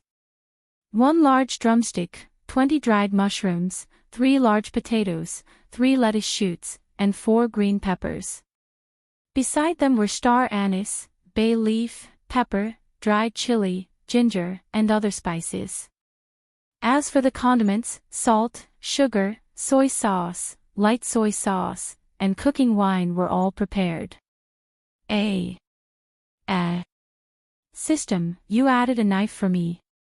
The first step was to deal with the chicken drumstick. However, when Meg looked at the knife rack, he was stunned. Next to the Chinese kitchen knife on the knife rack, there was a kitchen knife with a golden edge on the back. The style was similar to the Chinese kitchen knife, but the blade was slightly narrower and about 3 centimeters longer. The edge of the blade looked extremely sharp. Host, you can try using the original kitchen knife first, the system said calmly. Meg picked up the original kitchen knife and placed the chicken drumstick on the chopping board. He raised the kitchen knife and chopped at the drumstick. Ding! The kitchen knife cut through the chicken leg easily, but when it came into contact with the chicken bone, it felt as if it had cut through steel. A metallic sound rang out, and the kitchen knife almost flew out of Mag's hand, causing his hands to go numb. System, what kind of monster did you raise? Meg looked at the chipped kitchen knife in his hand and couldn't help but raise his eyebrows. Even the sharp kitchen knife had become like this. How was he going to chop the drumstick?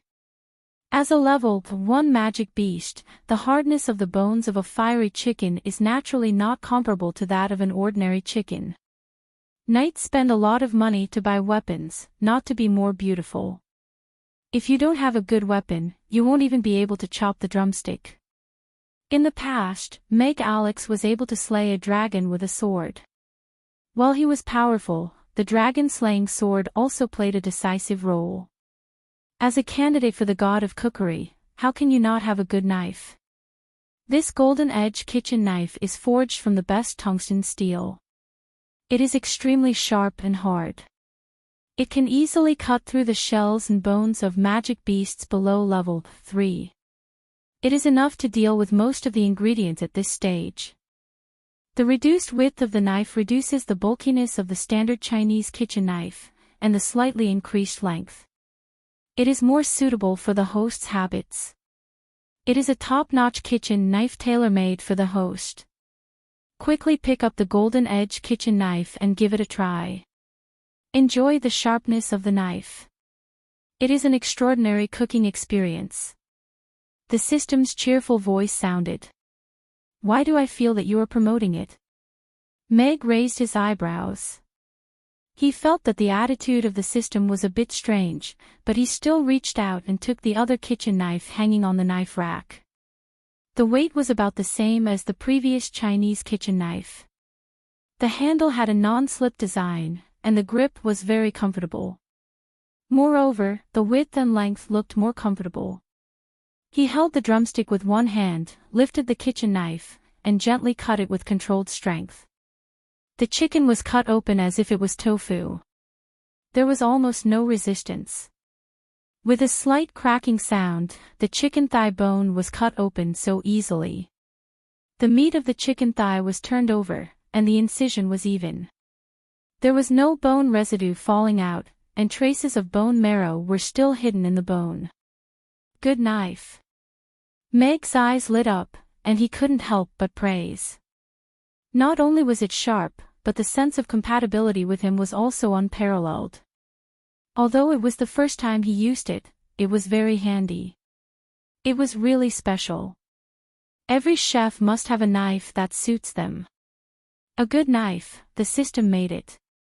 The system said proudly. Meg was too lazy to pay attention to the smug system.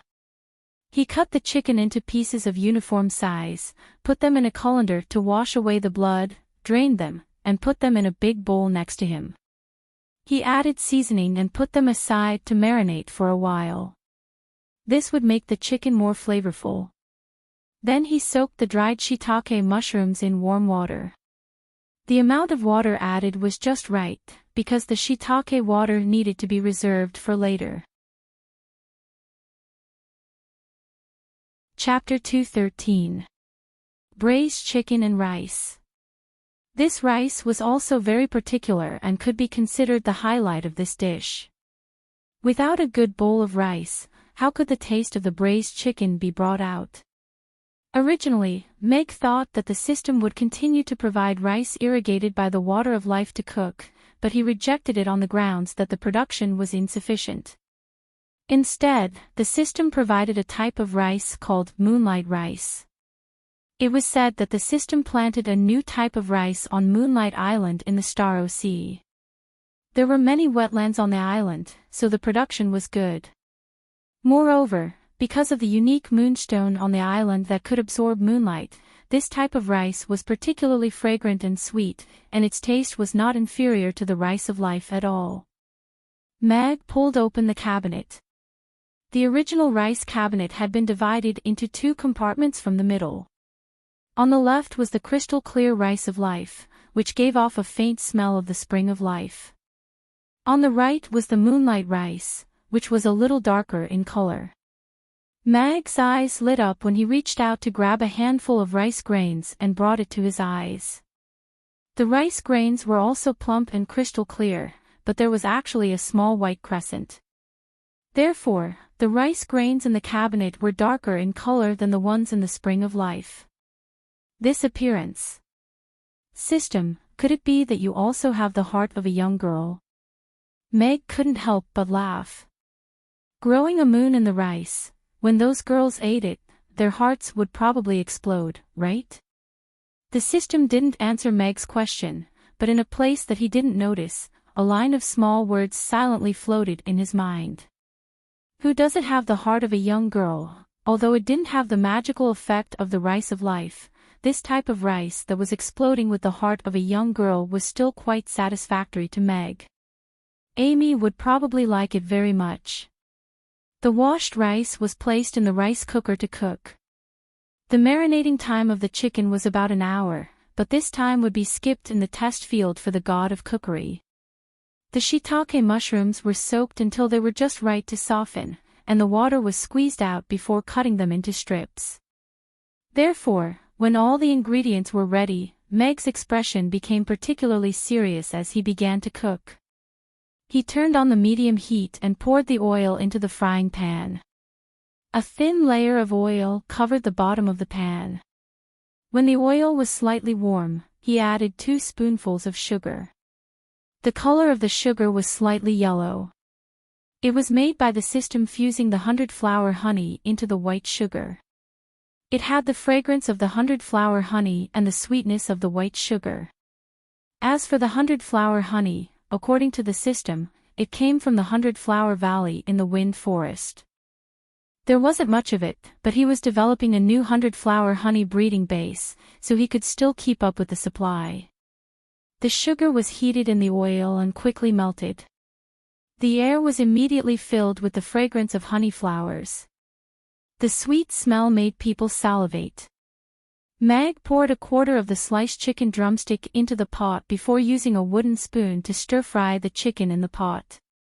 He dyed the chicken caramel color evenly, and soon, the aroma of chicken began to waft out of the pot. When the skin of the chicken was slightly browned, he scooped the chicken onto a plate. After cleaning the frying pan, he poured in the same amount of oil and stir-fried the various spices one by one. After stir-frying for a while, he added cooking wine, old soy sauce, and light soy sauce and continued to stir-fry. After that, he added the prepared shiitake mushrooms.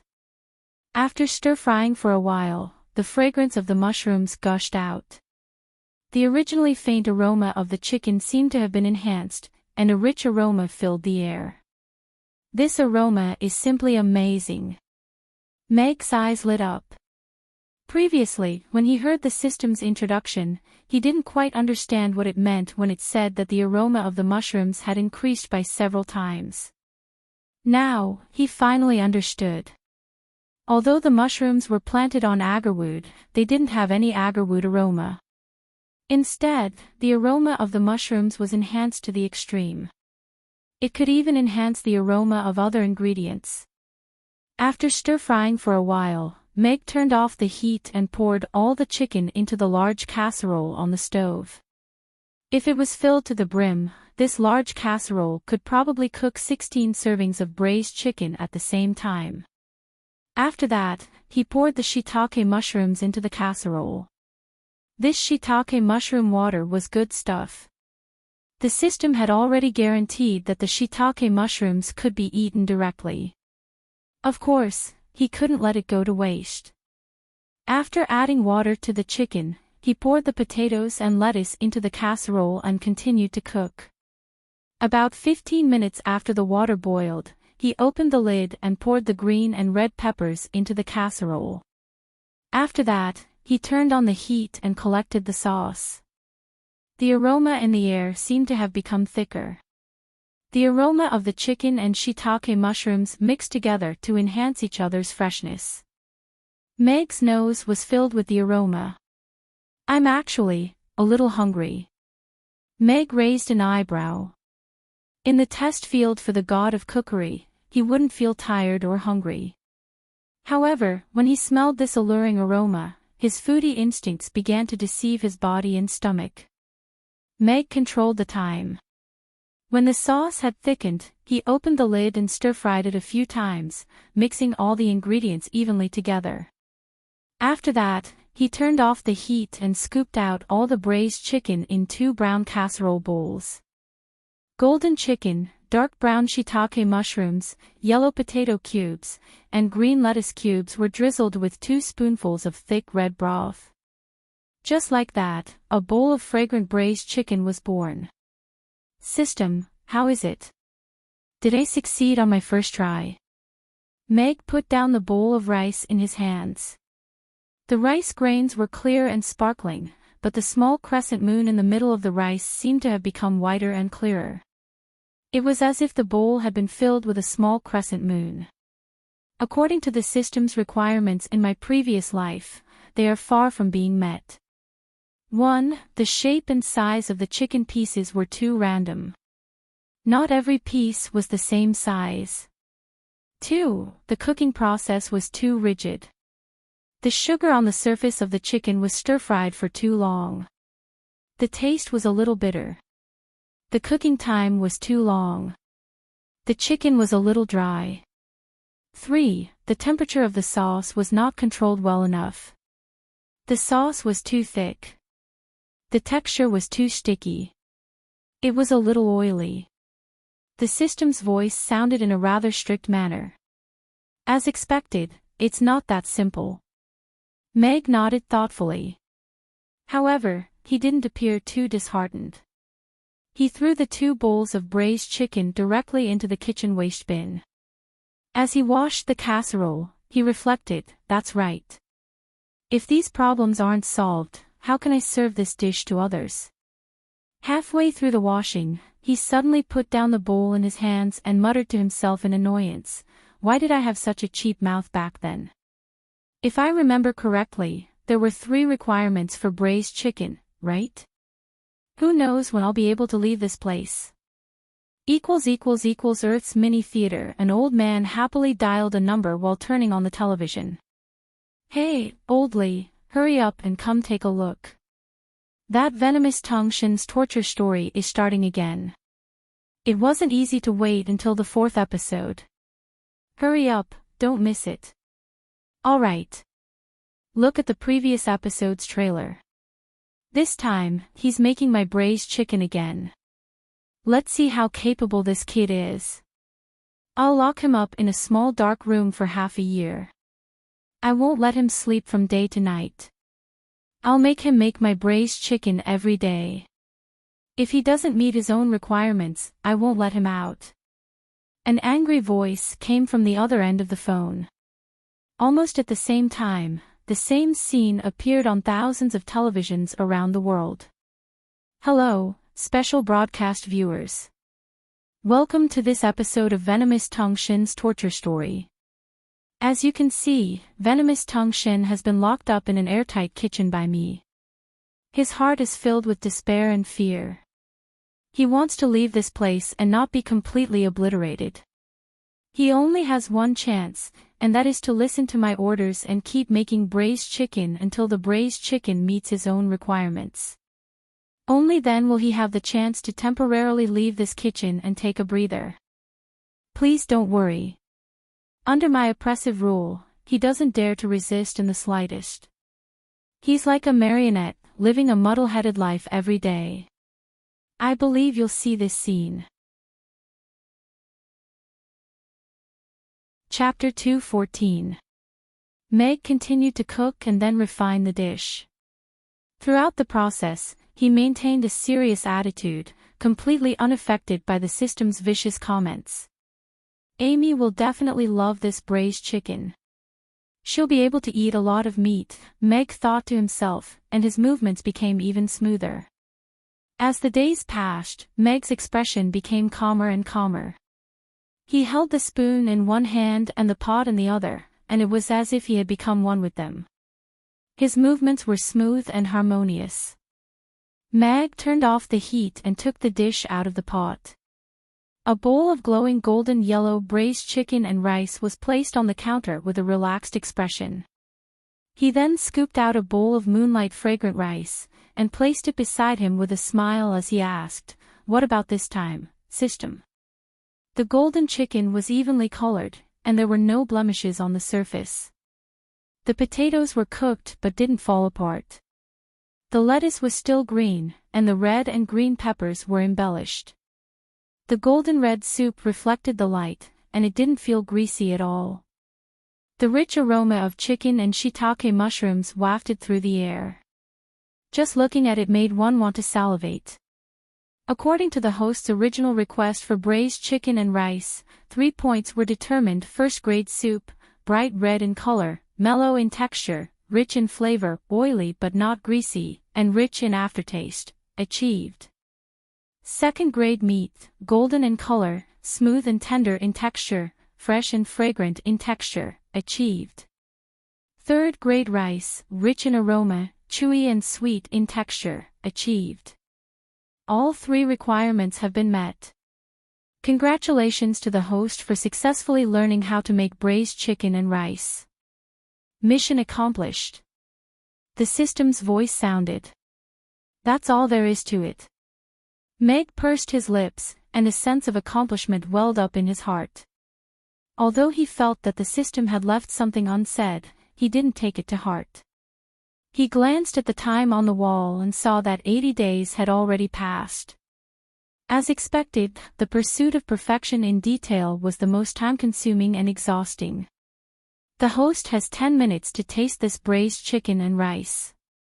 After 10 minutes, the host will be sent out of the test field for the god of cookery. The system's voice sounded again. Why is it so good this time? Meg raised an eyebrow in surprise. In the past, he had always asked the system to give him some time to eat. He didn't expect that the system would take the initiative to let Meg sit down and eat slowly this time. The system did not reply. It was silent. All right, I've worked so hard to make this perfect braised chicken, so of course I should try the first serving myself. Meg murmured to himself. He took a spoon and a pair of chopsticks from the cupboard at the side and picked up a piece of chicken. The evenly cut chicken could perfectly absorb the taste of the seasoning and broth. The golden surface was dyed with a layer of bright red broth. He slowly put it into his mouth. As soon as it entered his mouth, Meg's eyes lit up. The broth wrapped around the chicken pieces contained the rich fragrance of chicken soup and mushrooms. The wonderful taste made his taste buds, which had been silent for a long time, welcome a carnival in an instant. It was as if he was suddenly trapped in the chicken soup and mushrooms, unable to extricate himself. He gently bit into the chicken meat. The meat was incomparably fresh and tender. It was a bit more chewy than the cooked braised meat, but it didn't seem to be overripe at all. The taste of seasoning and shiitake mushrooms had perfectly seeped into the meat, and the fresh taste had reached a new level. After swallowing, the fragrance lingered in his mouth. The taste is unparalleled, the texture is excellent, top grade. Meg's eyes lit up as he looked at the braised chicken in front of him. Although it was made by him, he couldn't help but praise it. He picked up the spoon with his left hand and drank a spoonful of broth. The fragrance of the chicken soup was enhanced to the extreme by the top-grade shiitake mushrooms. He felt as if all the pores on his body had opened up, and a warm feeling nourished his whole body.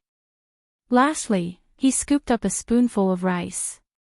Every grain of rice had a small moon in it, and it emitted a faint fragrance.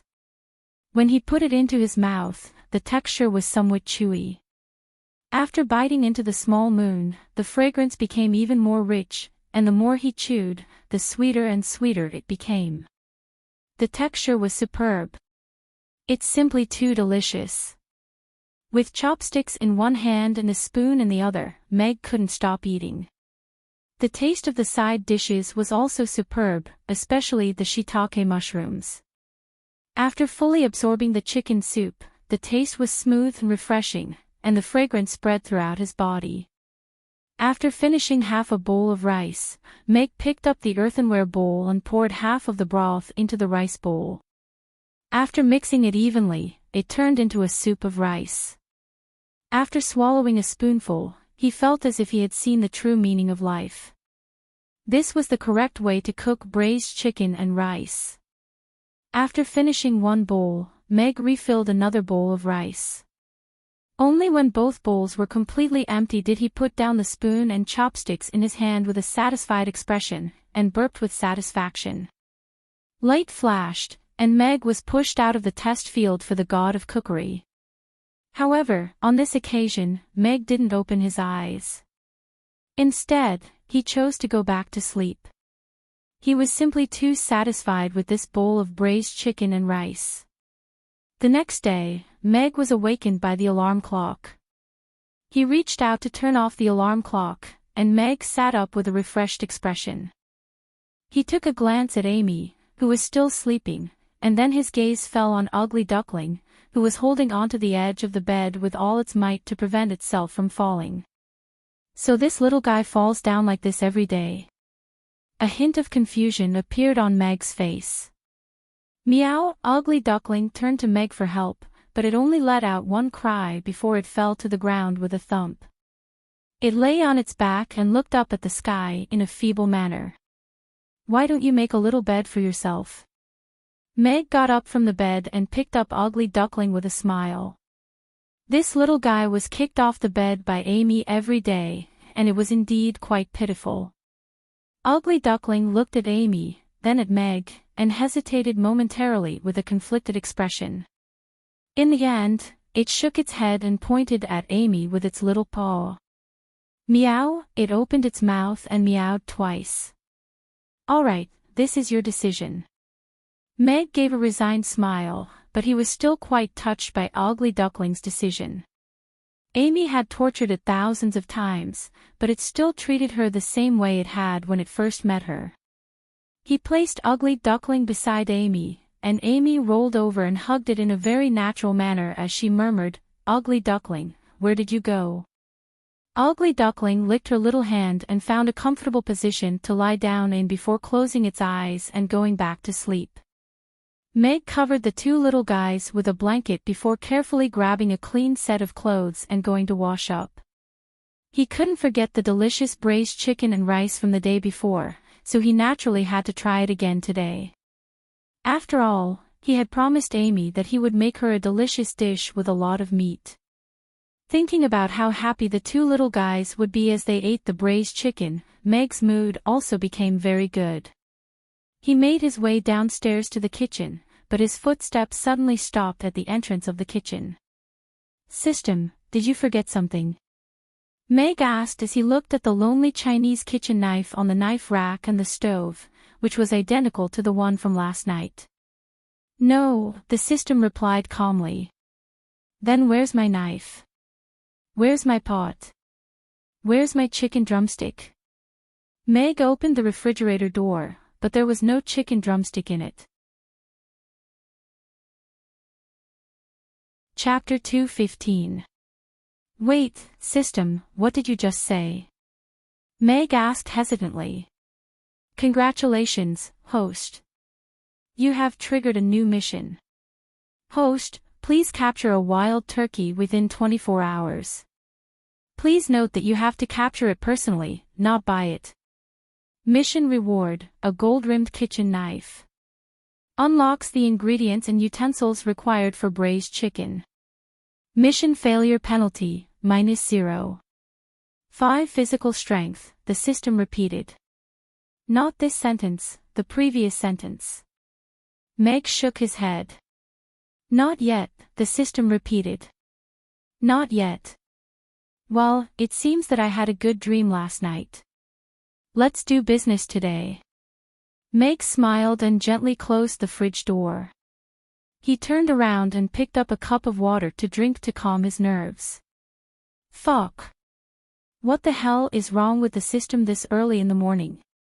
It was so happy that it suddenly threw such an exciting mission at me. It didn't even consider my feelings. Meg cursed in his heart. He didn't expect the system to be so shameless. No wonder he felt that the system's words were a little strange when he was in the trial field yesterday.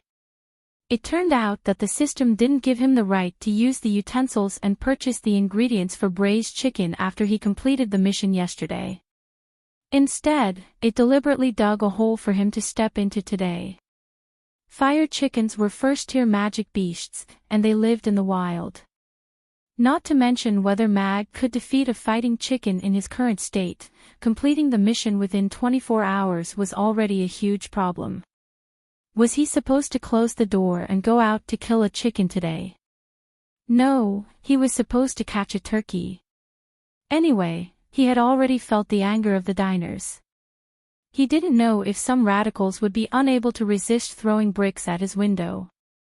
Losing some customers because of breaking his promise was not worth the loss.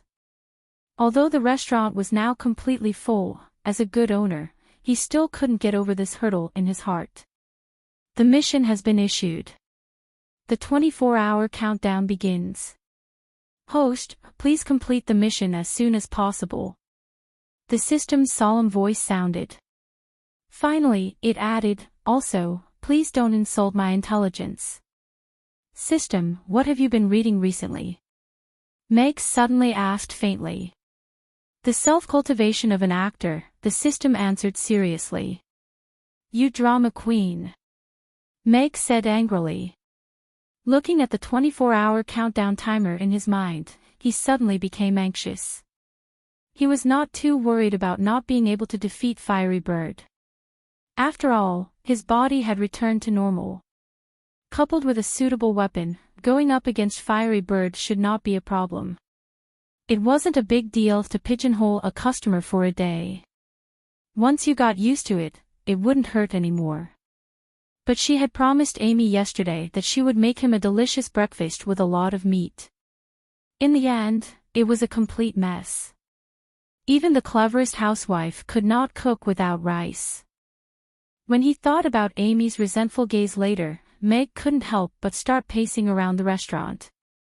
Suddenly, he stopped and asked, System, do you sell braised chicken and rice? The system has not built any food production line, so it is unable to provide any finished food, the system replied seriously. Then, why don't you go to Earth and order takeout for me? Don't worry, I won't give you any less for running the errand. Meg didn't want to give up.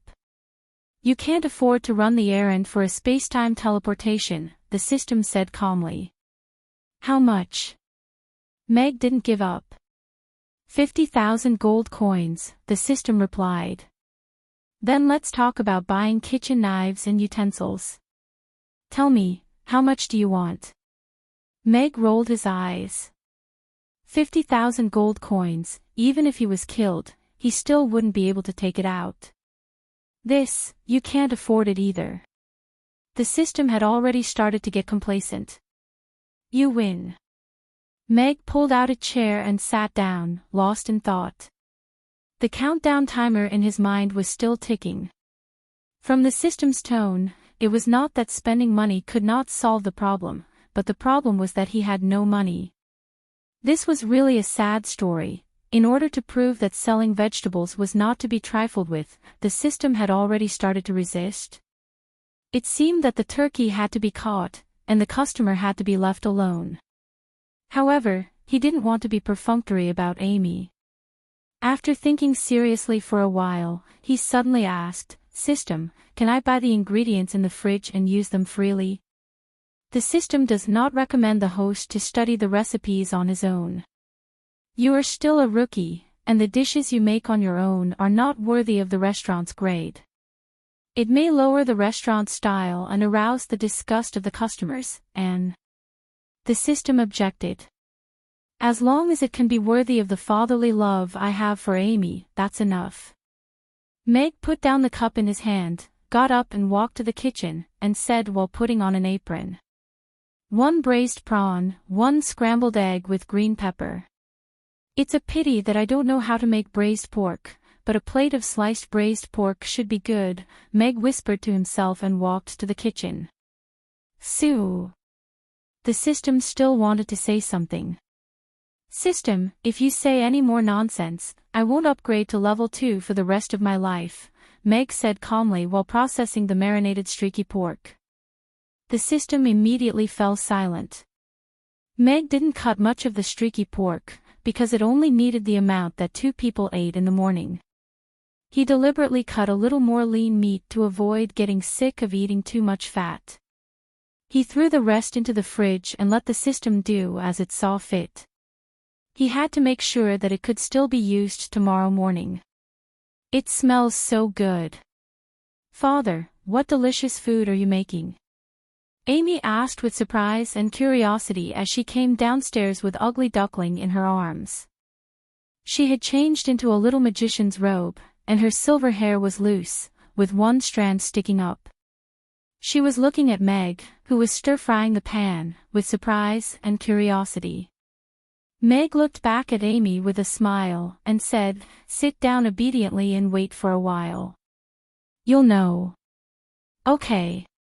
Amy nodded and returned to her seat happily. She looked in the direction of the kitchen expectantly. The red prawns in the pan were giving off a tempting aroma. Meg's cooking method was similar to the braised chicken, but he added less sugar and no side dishes. He only added simple spices such as ginger, garlic, and chili. He added soy sauce, covered the pan, and braised it for a while. When he put it on a plate, he arranged it neatly, and a plate of braised prawns with color, aroma, and taste was ready. After washing the pan, Meg made a scrambled egg with green pepper. The golden egg matched with the tender green pepper looked very appetizing. The braised pork was also ready. He took it out and cut it into thin strips, and served it with a small plate of sour and spicy sauce. Meg carried the 3 dishes and 2 bowls of white rice out of the kitchen. Chapter 2:16. This is something I made for Amy. It's not for sale. Meg looked at Amy with a doting expression as he placed one dish after another on the table. The system was only half right. He was indeed a rookie who could only cook 4 dishes perfectly, but he had slowly perfected those 4 dishes himself, reaching a level that even the top chefs on Earth couldn't reach. Drawing parallels was also applicable to cooking. At the very least, Meg felt that he could cook some dishes using similar methods. Perhaps they were far from perfect, but they were good enough as home-cooked dishes. Right at this moment, the system's voice sounded. System warning: the restaurant is at level 1, so self-research is prohibited. The host has already violated the rules once, so a level 3 warning is issued. If 3 level 3 warnings are issued, the restaurant will be downgraded. Downgraded?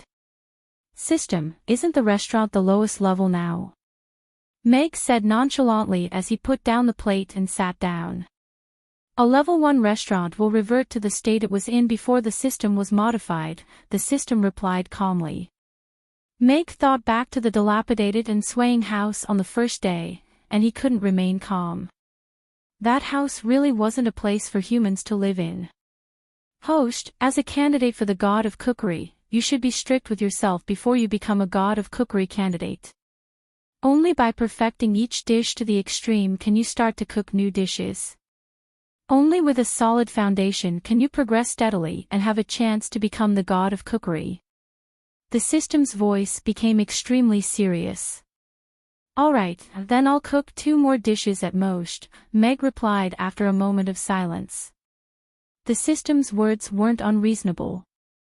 After cooking these 2 dishes, he was indeed a little tempted to try other dishes. Perhaps it would get out of hand. However, dishes cooked like this had almost no self-control, and after the first impression was the strongest, it would be even more difficult to reverse and perfect the dishes in the future. An ellipsis appeared in the system's mind, and it didn't say anything else. Meow, Ugly Duckling stared at the prawns on the plate with glowing eyes. It stretched out its little paws, but didn't dare to touch the table. "Amy, put Ugly Duckling aside and wash your hands before eating," Meg said with a smile as he looked at Amy, who was stretching out her little paws to grab the prawns. "All right." Amy looked at the delicious-looking prawns with reluctance, but she still answered obediently. She put Ugly Duckling on the ground, and ran to the kitchen with her short legs. Ugly Duckling, come here. I'll give you one first. Meg called out to Ugly Duckling. He picked up a prawn, peeled off the shell, and fed it to Ugly Duckling. Ugly Duckling raised its head and took small bites, eating with great relish. Father, I want to be fed too. After washing her hands, Amy walked over and squatted beside Ugly Duckling. She also looked up at Meg with her mouth wide open. Meow! Ugly Duckling turned to look at Amy with a hint of resentment in its eyes. This is my father. Amy looked back at Ugly Duckling with a serious expression. Meow, meow! Ugly Duckling immediately gave in. It turned its head sideways and rubbed Amy's calf as obedient as it could be. All right, both of you. Meg nodded with a smile. He peeled another prawn and fed it to Amy. Amy took a small bite of the prawn. Her eyes lit up as she chewed happily. She looked at Meg happily and said, Father, this prawn is really delicious. And I really ate a lot of prawn meat today. Father really wouldn't lie to me. Eat more if you like it. Meg looked at Amy's adorable table manners, and the smile on his face became even brighter. The greatest sense of accomplishment was probably when he was praised by his own daughter. It was indeed very important to keep one's promise to one's children. The story of Xingzi killing the swine had been passed down for thousands of years. It was full of the wisdom of the ancients in educating children. The breakfast passed in a happy atmosphere because the two little guys really liked it. They finished the whole plate of braised prawns. Meg didn't even taste a single one himself, but judging from the satisfied expressions of the two little guys, it should be good. System, will it be dangerous for me to hunt in this state? Meg asked in his mind as he put away the bowls. Please rest assured, host. There is a 50% chance of survival, the system's calm voice sounded. Meg's hand trembled, and the bowl in his hand almost fell. He said with a strange expression, System, isn't it just catching a chicken? Why is there a 50% chance of death? It's too easy to die, isn't it? In the wilderness, the situation changes rapidly. Turkeys can only be regarded as the lowest level magic beast, but the host may encounter some powerful magic beasts in the process of searching for turkeys. The probability of this happening is about 50%. So, as long as I touch it, I'll die. Am I that weak? Meg couldn't help complaining in his mind. Host, do you think you are very powerful? The system asked back. Meg thought for a moment. It had only been 2 days since he recovered from his semi-disabled state. If he encountered a second-level magic beast, his chance of survival was indeed 0. He couldn't help but complain, System, are you pushing me into a fire pit? Can't you just cook? Why do you want to eat chicken? The host can increase the chance of survival by purchasing items up to 99%. The system's voice suddenly became brisk. This is your ultimate goal, isn't it? Meg suddenly felt a little absurd. This money-hungry system was really unscrupulous in order to make money. I don't have the money to buy a weapon of 1,000 gold coins, Meg calmly said as he walked to the kitchen with the bowl. The system provides a daily weapon rental service. It only costs 10 gold coins a day to enjoy a top-level custom-made weapon. If you rent it for more than 7 days, you can enjoy a 10% discount. The system also provides a daily rental service for armor of various prices, including one-time magic shields, one-time magic attack waves, one-time. The system's voice was full of enthusiasm. Meg's face darkened. It seemed that the system had seen through his acting skills and was getting more and more sophisticated. He suddenly asked, System, if I bring Amy with me, what are my chances of survival? The system was silent for a while, then said with some difficulty, 100%. What the hell is that? Meg was shocked. Amy is much more powerful than you, the system said quietly. As long as I bring Amy with me, my chances of survival are really 100%.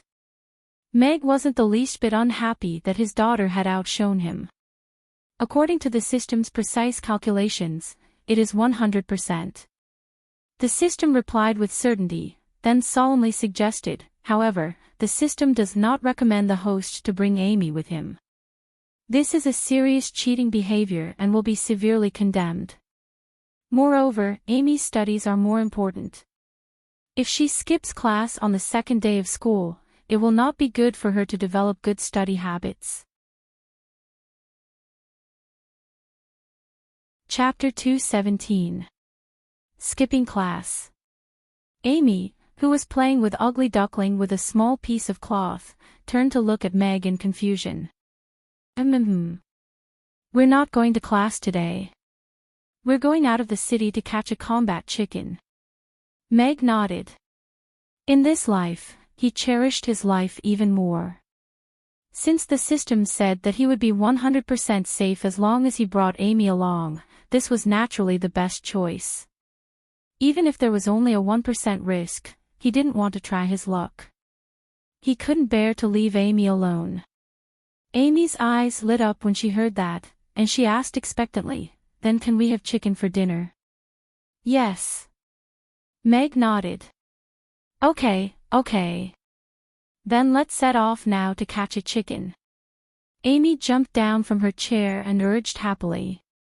"Wait a moment. I'll write 2 leave requests first. One for Teacher Crassus, and the other for the customers," Meg said with a smile. He walked to the counter, took out a pen and paper, and wrote 2 leave requests. Since Crassus was on sick leave, it was even easier for the guests. "Can Ugly Duckling come with us?" Amy asked as she hugged Ugly Duckling. Ugly Duckling also looked at him pitifully. "System, will bringing Ugly Duckling affect the survival rate?" Meg asked in his mind. "There will be a certain positive effect if you bring it along," the system replied. "Then bring it along." Meg looked at Amy with a smile. Although he didn't know what the system meant by positive effect, it sounded like there would be benefits to bringing this little fellow along. "Let's go." Meg carried a small bag with a bottle of water, 4 biji buns, and some seasonings in it. Since they were going to travel in the wilderness, of course he had to bring the necessary supplies. Otherwise, the system would most likely scam him later. Pulling the bicycle out, Meg pasted a leave of absence slip on the door. "I'm going out to gather ingredients. I'm taking a day off. I'll be making a new dish tomorrow. Please look forward to it." It was only slightly past 6 a.m., so there were no customers at the entrance. Meg then rode his bicycle to the entrance of Chaos School, and handed the leave request slip to the guard so that he could pass it to the Crassus. "Grandpa Radish, Uncle Red-Haired Turtle, goodbye." Amy sat in the back seat and waved at the 2 of them. "The little girl doesn't look sick at all, does she?" Antoine glanced at the leave slip in his hand and exchanged a look with Arnaud. Both of them had strange expressions on their faces. "Father, are we going out of the city now?" Amy has never left the city since she was young. "What was outside the city?" Daphne said that there are many terrifying magic beasts outside the city.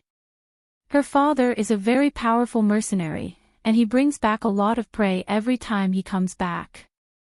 Amy was sitting in the back seat, and she was very curious about the world outside the city walls.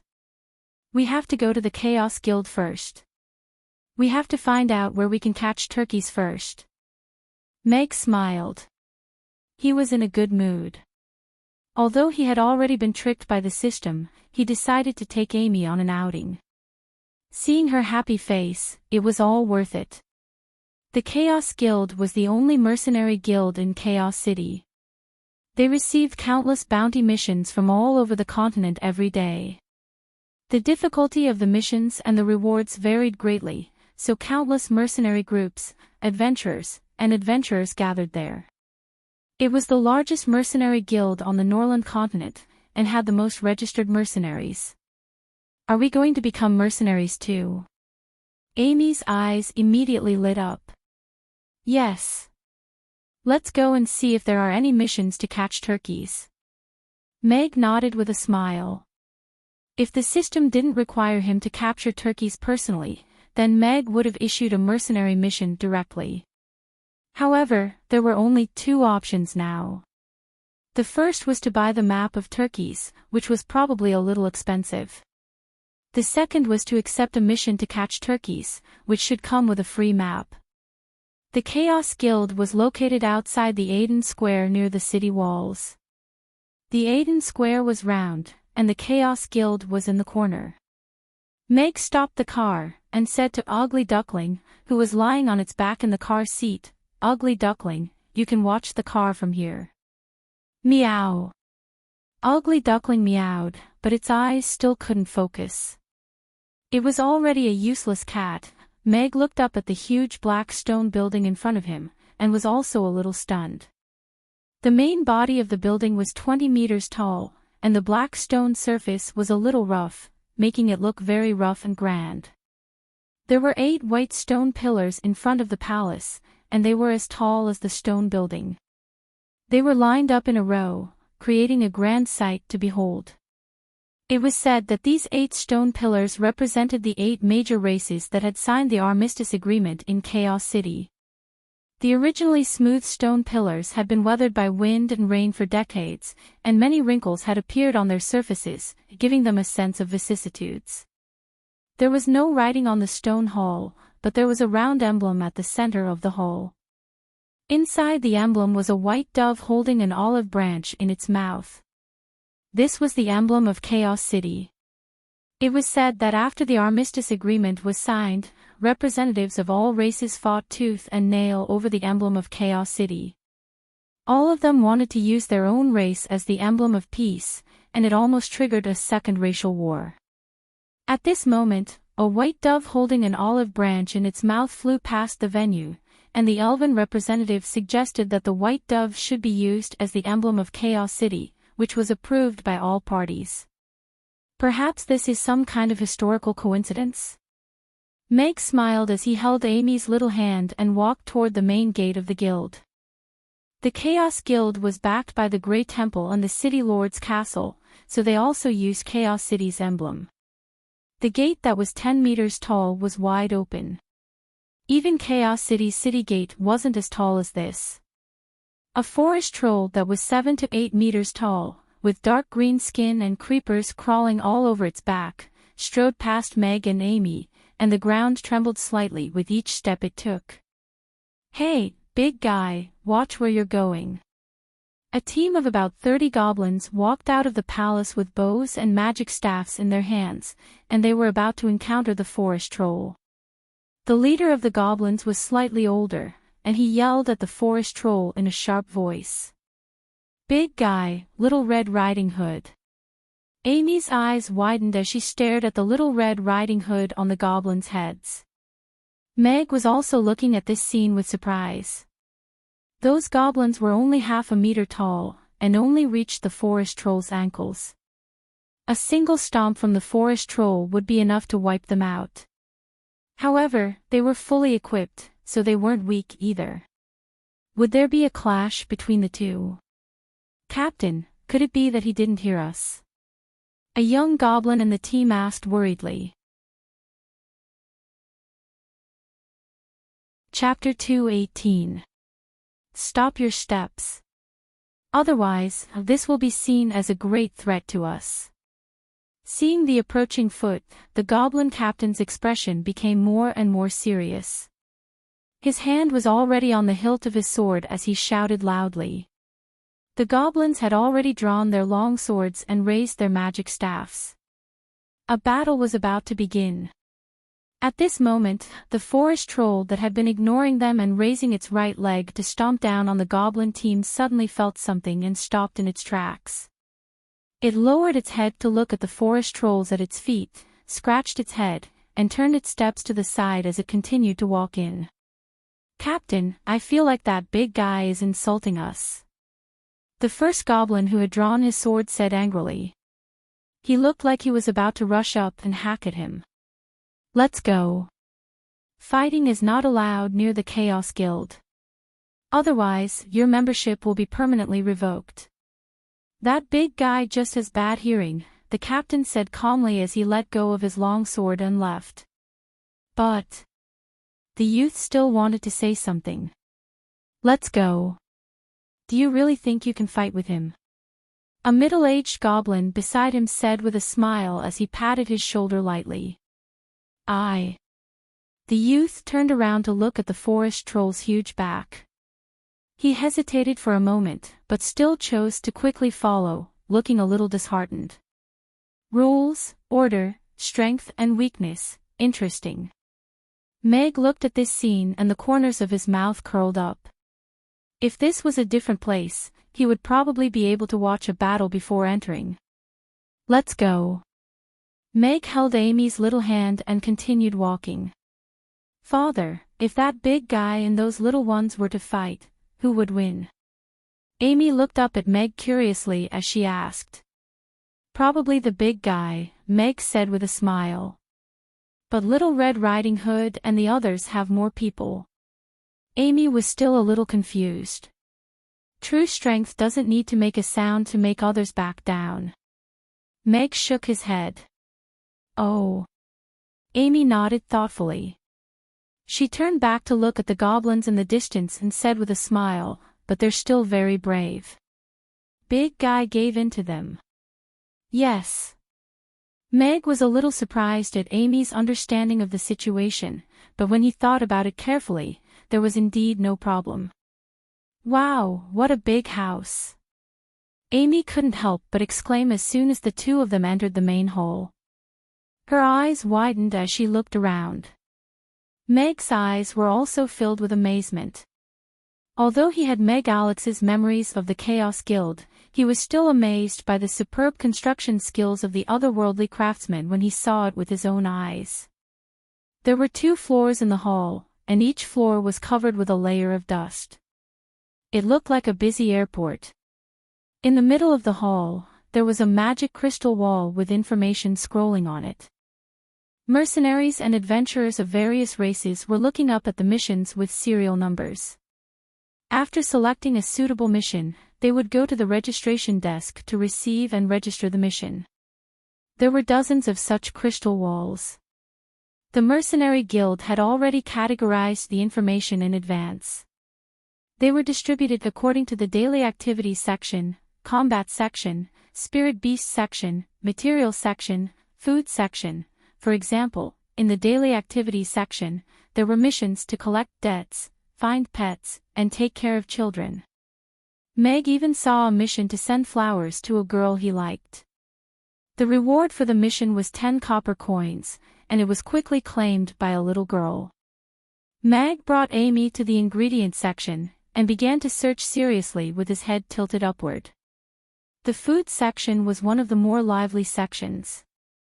There were many mercenaries standing in front of 2 large magic crystal boards that were 5 meters tall. There were elves, humans, orcs, and demons. Some were in groups of 3 to 5, and some were alone. They were all selecting suitable missions. Some restaurants in Chaos City liked to serve food made from high-level magic beasts, and the customers were curious. Even if the price was high and the taste was average, they would still go and try it. It was similar to the rich people in his previous life eating wild animals. It was just that there was no one to protect these animals in this world, and they had to rely on themselves. The high-level magic beasts were very powerful, and their rewards were also very high. For example, the number 1 8th tier magic beast, the 3 silver-haired leopards, had a reward of 10,000 gold coins.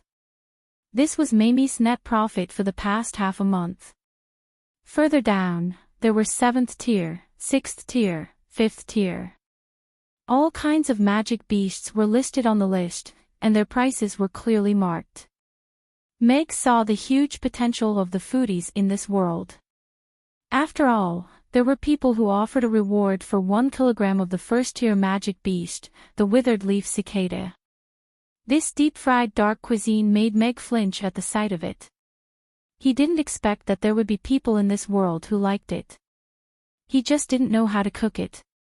Meg, who was carrying a strange backpack and a little lowly, attracted the attention of many mercenaries and adventurers.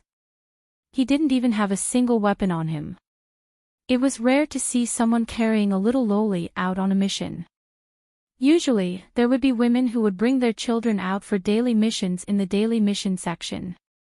However, the food ingredients section usually posted all kinds of ingredients that weren't easy to find in the market, and most of them were the meat of various magic beasts. Even a first-tier magic beast could easily kill 10 normal people.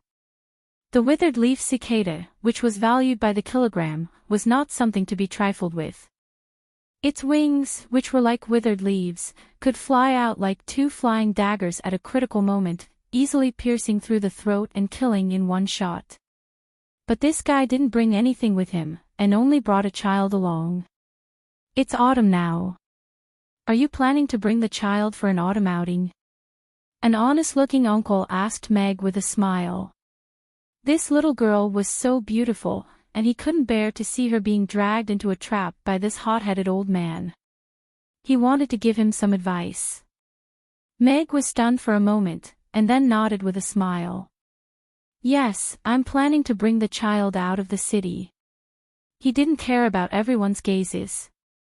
After all, it wouldn't hurt him to be stared at a few more times. Besides, he had already found the fire chicken mission.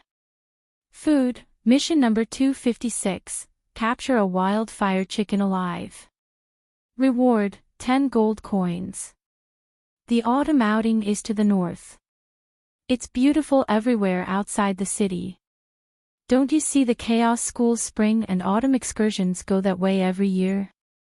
The scenery there is beautiful, and there's no danger. The child will definitely like it. As for the missions, you can do them anytime. You should have fun with the child. That uncle frowned. He didn't expect this kid to really bring the child to the autumn outing, and he was really going to take the mission together. The missions above weren't simple. No one would post missions for ingredients that could be bought in the market here. Chapter 219. Meg handed a black iron card with a white dove printed on it to the staff at the window and said, Food, task number 256. The height of the window could only see half of the person's face. It should be a young girl. This iron card was issued to every member of the Chaos Guild when they joined. It was a bit similar to a membership card. The magician made the iron card have a certain storage function. The information of each member was recorded in it, and every time a member did a task, it would be recorded in it to upgrade the member's level. Meg should be a 1-star member now. Meg Alex could only take some very daily tasks because of his physical condition, which were so simple that even children could complete them. However, there were a lot of tasks, so in 3 years, he had successfully upgraded from a 0-star member to a 1-star member. The staff refreshed Meg's information. After glancing at it, she couldn't help but confirm it again. Is it a task to catch turkeys? Yes. Meg nodded. Sir, although your star level has reached 1 star, the task to go out of the city to catch magical beasts is very dangerous. Turkeys are level 1 magical beasts. They are very aggressive. Are you sure you want to take it? The staff lowered her head and looked at Meg through the small window and asked again. Meg had done hundreds of tasks before, all of which were daily tasks. They were all things to help people deliver things or fetch things for people. This kind of thing was generally done by children or people with disabilities. Listening to Meg's voice, she was afraid that it was the latter. However, when she saw Meg standing outside, she was taken aback again. He was about 30 years old, and he was wearing a light gray shirt and trousers. His short hair was very neatly combed, and the faint mustache on his upper lip added to his mature charm. She couldn't help but blush. He didn't look like a man who had completed hundreds of the simplest missions. Well, I know. Meg smiled and nodded. Although he was a little helpless, he still felt the concern from strangers, whether it was the uncle just now or the staff now.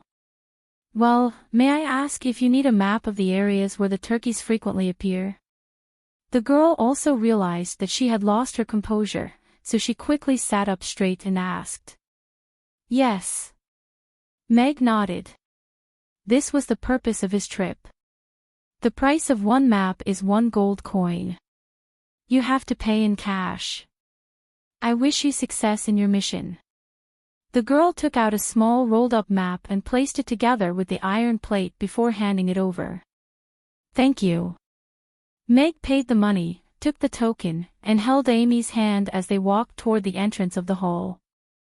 Did this guy just get the fire rooster's quest? Yes, the offensive power of a fire rooster is considered to be in the middle level of a first-level magical beast. Even if an ordinary first-level knight is fully armed, he may not be able to defeat it. But he didn't even have a weapon and brought a little lowly with him. Isn't this clearly courting death? Poor little girl, how did she meet such an unreliable father? Everyone looked at Mag's back and began to discuss animatedly. I hope he can successfully complete the mission. The girl lowered her head to look at Meg's back and thought to herself.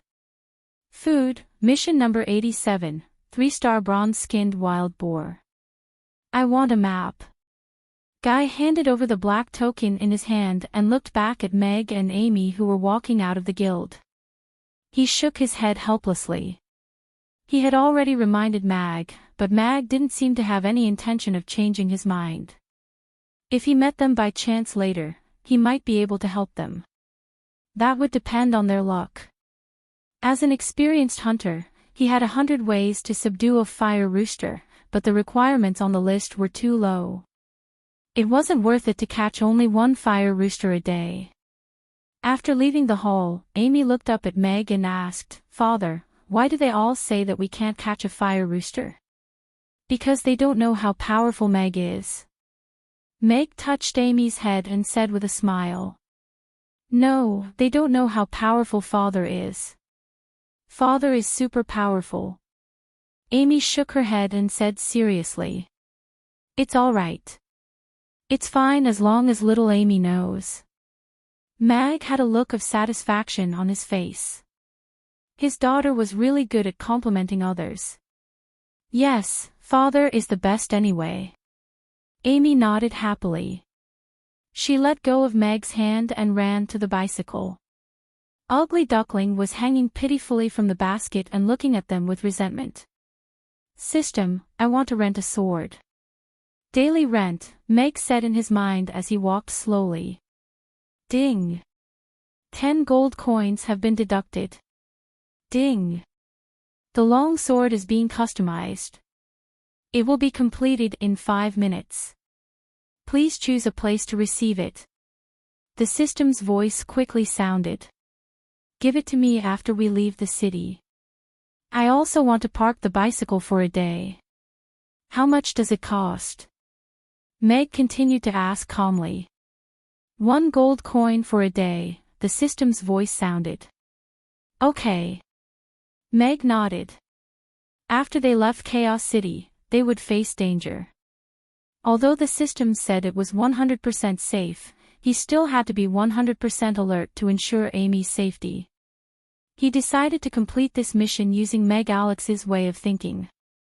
Meg Alex became a knight at the age of 30. Apart from being strong, he was also an outstanding general. He was bold but careful. If it weren't for the promise of meeting an old friend, he wouldn't have been in such a desperate situation. The world was a place for people, and he didn't have any. Catching a fire chicken was not a task in his eyes. However, there was only one way to deal with all kinds of magic beasts in his mind: kill them with a sword. It was simple and violent, but it also represented extreme confidence.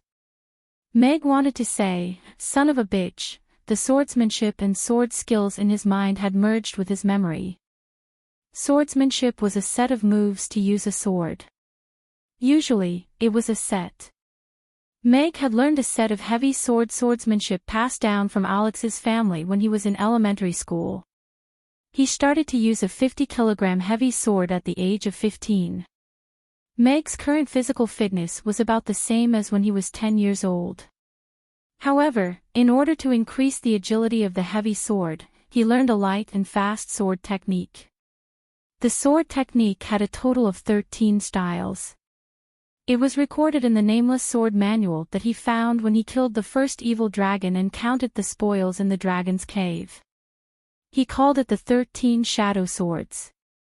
At his peak, he could move a 50-kilogram heavy sword so fast that its shadow couldn't be seen. This speed was enough to make men fall silent, women cry, and dragons despair. With Meg's current physical fitness, even if he used an ordinary long sword, he should only be able to use the first 3 moves of the 13 Shadow Swords, and it would be far from reaching the level of Shadowless. Chapter 220. Let's go out of the city. Meg collected his thoughts and made his way over to Amy and Ugly Duckling. Let's go. Ugly Duckling, this is our first time out of the city, Amy said happily with Ugly Duckling in her arms. Meow, meow. Ugly Duckling was also looking around excitedly. Its resentment from being left here alone to look after the carriage had been completely wiped away. Meg found an excuse to get the system to put away the bicycle, and then led Amy along the smooth black stone road toward the south gate. The south gate of Chaos City was right across from the Chaos Guild. The city wall was about 15 meters tall, and the city gate was about 8 meters tall. This level of city wall wasn't considered very tall on the Norland continent. The first city wall of Rodu in the Roth Empire was 60 meters tall and 5 meters thick, and could withstand a brief attack from a 10th-tier giant dragon. Chaos City was built by all races, and in order to show peace, the height and thickness of the city wall weren't too exaggerated. However, this didn't mean that Chaos City's defenses were very weak. Back then, the magic casters of all races had carved countless magic spell formations on the city wall, and in the past century, the magic casters of Chaos City were still constantly adding and repairing them. The magic of all races had fused together on the city wall, and Chaos City had become one of the most difficult cities to conquer on the entire Norland continent. There were 8 soldiers in black uniforms standing in 2 rows at the city gate, and they had identical black longswords hanging from their waists as they scanned the people entering and leaving the city. Meg's gaze paused on their chests for a moment. They were all wearing peace dove badges, so it seemed that the city lord's castle was responsible for guarding the city. The badges of the Grey Temple were diamond-shaped, and had a golden design on a grey background. The design differed according to the different duties. For example, the teachers of Chaos School were also considered subordinates of the Grey Temple, and their badges were a design of a pencil and a ruler. There were all kinds of mercenaries going in and out of the city gate. Aside from giant dragons going home, normal people wouldn't choose to leave the city from this direction. This was because there wasn't any beautiful scenery outside the southern part of the city. There were more dangerous places like the Dark Forest Swamp, the Silent Hills, the Abyss of Darkness, Stranglethorn Vale, and so on. There were all kinds of terrifying magic beasts in the wastelands outside the city, as well as some herbs and wild beasts that couldn't be found anywhere else. Danger often came with opportunity, so this place had become a paradise for the mercenaries. Wait, are you leaving the city? When Meg and Amy arrived at the city gate, a middle-aged guard in the queue suddenly reached out and stopped them. He looked at Meg and asked, "Yes, is there a problem?" Meg nodded with a smile. Buddy looked at Meg with a solemn expression and said, "Outside the southern part of the city is an extremely dangerous place. Magical beasts have already appeared within 5 kilometers of the city. Although I don't have the right to stop you from leaving the city, I have the duty to remind you that you may encounter danger if you take your child out of the city. Please think carefully about your actions." He had been guarding the south gate for more than 20 years, and he had seen many mercenaries who thought highly of themselves. However, it was the first time that he had seen someone like Meg, who was barehanded and carrying a little girl and a kitten out of the city. Wasn't this a joke? Every day, he would watch many mercenaries leave the city. When they returned at night, some of them would be missing. Some of them would be supported or carried back by their teammates. They might be missing a part of their body, or they might have lost their breath forever. Being a mercenary was a profession that danced on the edge of a knife. After leaving the city, even the simplest mission could lead to the threat of death. Although the Chaos Guild would update the map based on the information provided by the mercenaries every day, magical beasts wouldn't stay in one place forever. There might even be a 3-star magical beast waiting for you to jump into the 1-star area marked on the map. This kind of situation wasn't uncommon. The guards at the city gate and the mercenaries who just so happened to be passing by also turned to look at Mag with curiosity and bewilderment in their eyes. This immaculately dressed man with a fair complexion clearly hadn't been exposed to the sun much. Was he going to take the 2 little ones out of the city? Yes, I know that. Can we go now? Meg nodded with a smile. Good luck. Buddy took a deep look at Mag before retracting his hand. Thank you. Meg nodded. He held Amy's little hand and walked out with the crowd. Although he was looked down on along the way, he could feel that the other party had good intentions. They didn't put on any fancy mocking scenes. To be honest, Meg was a little disappointed. They didn't give him a chance to slap them in the face at all. Captain, will they be able to come back?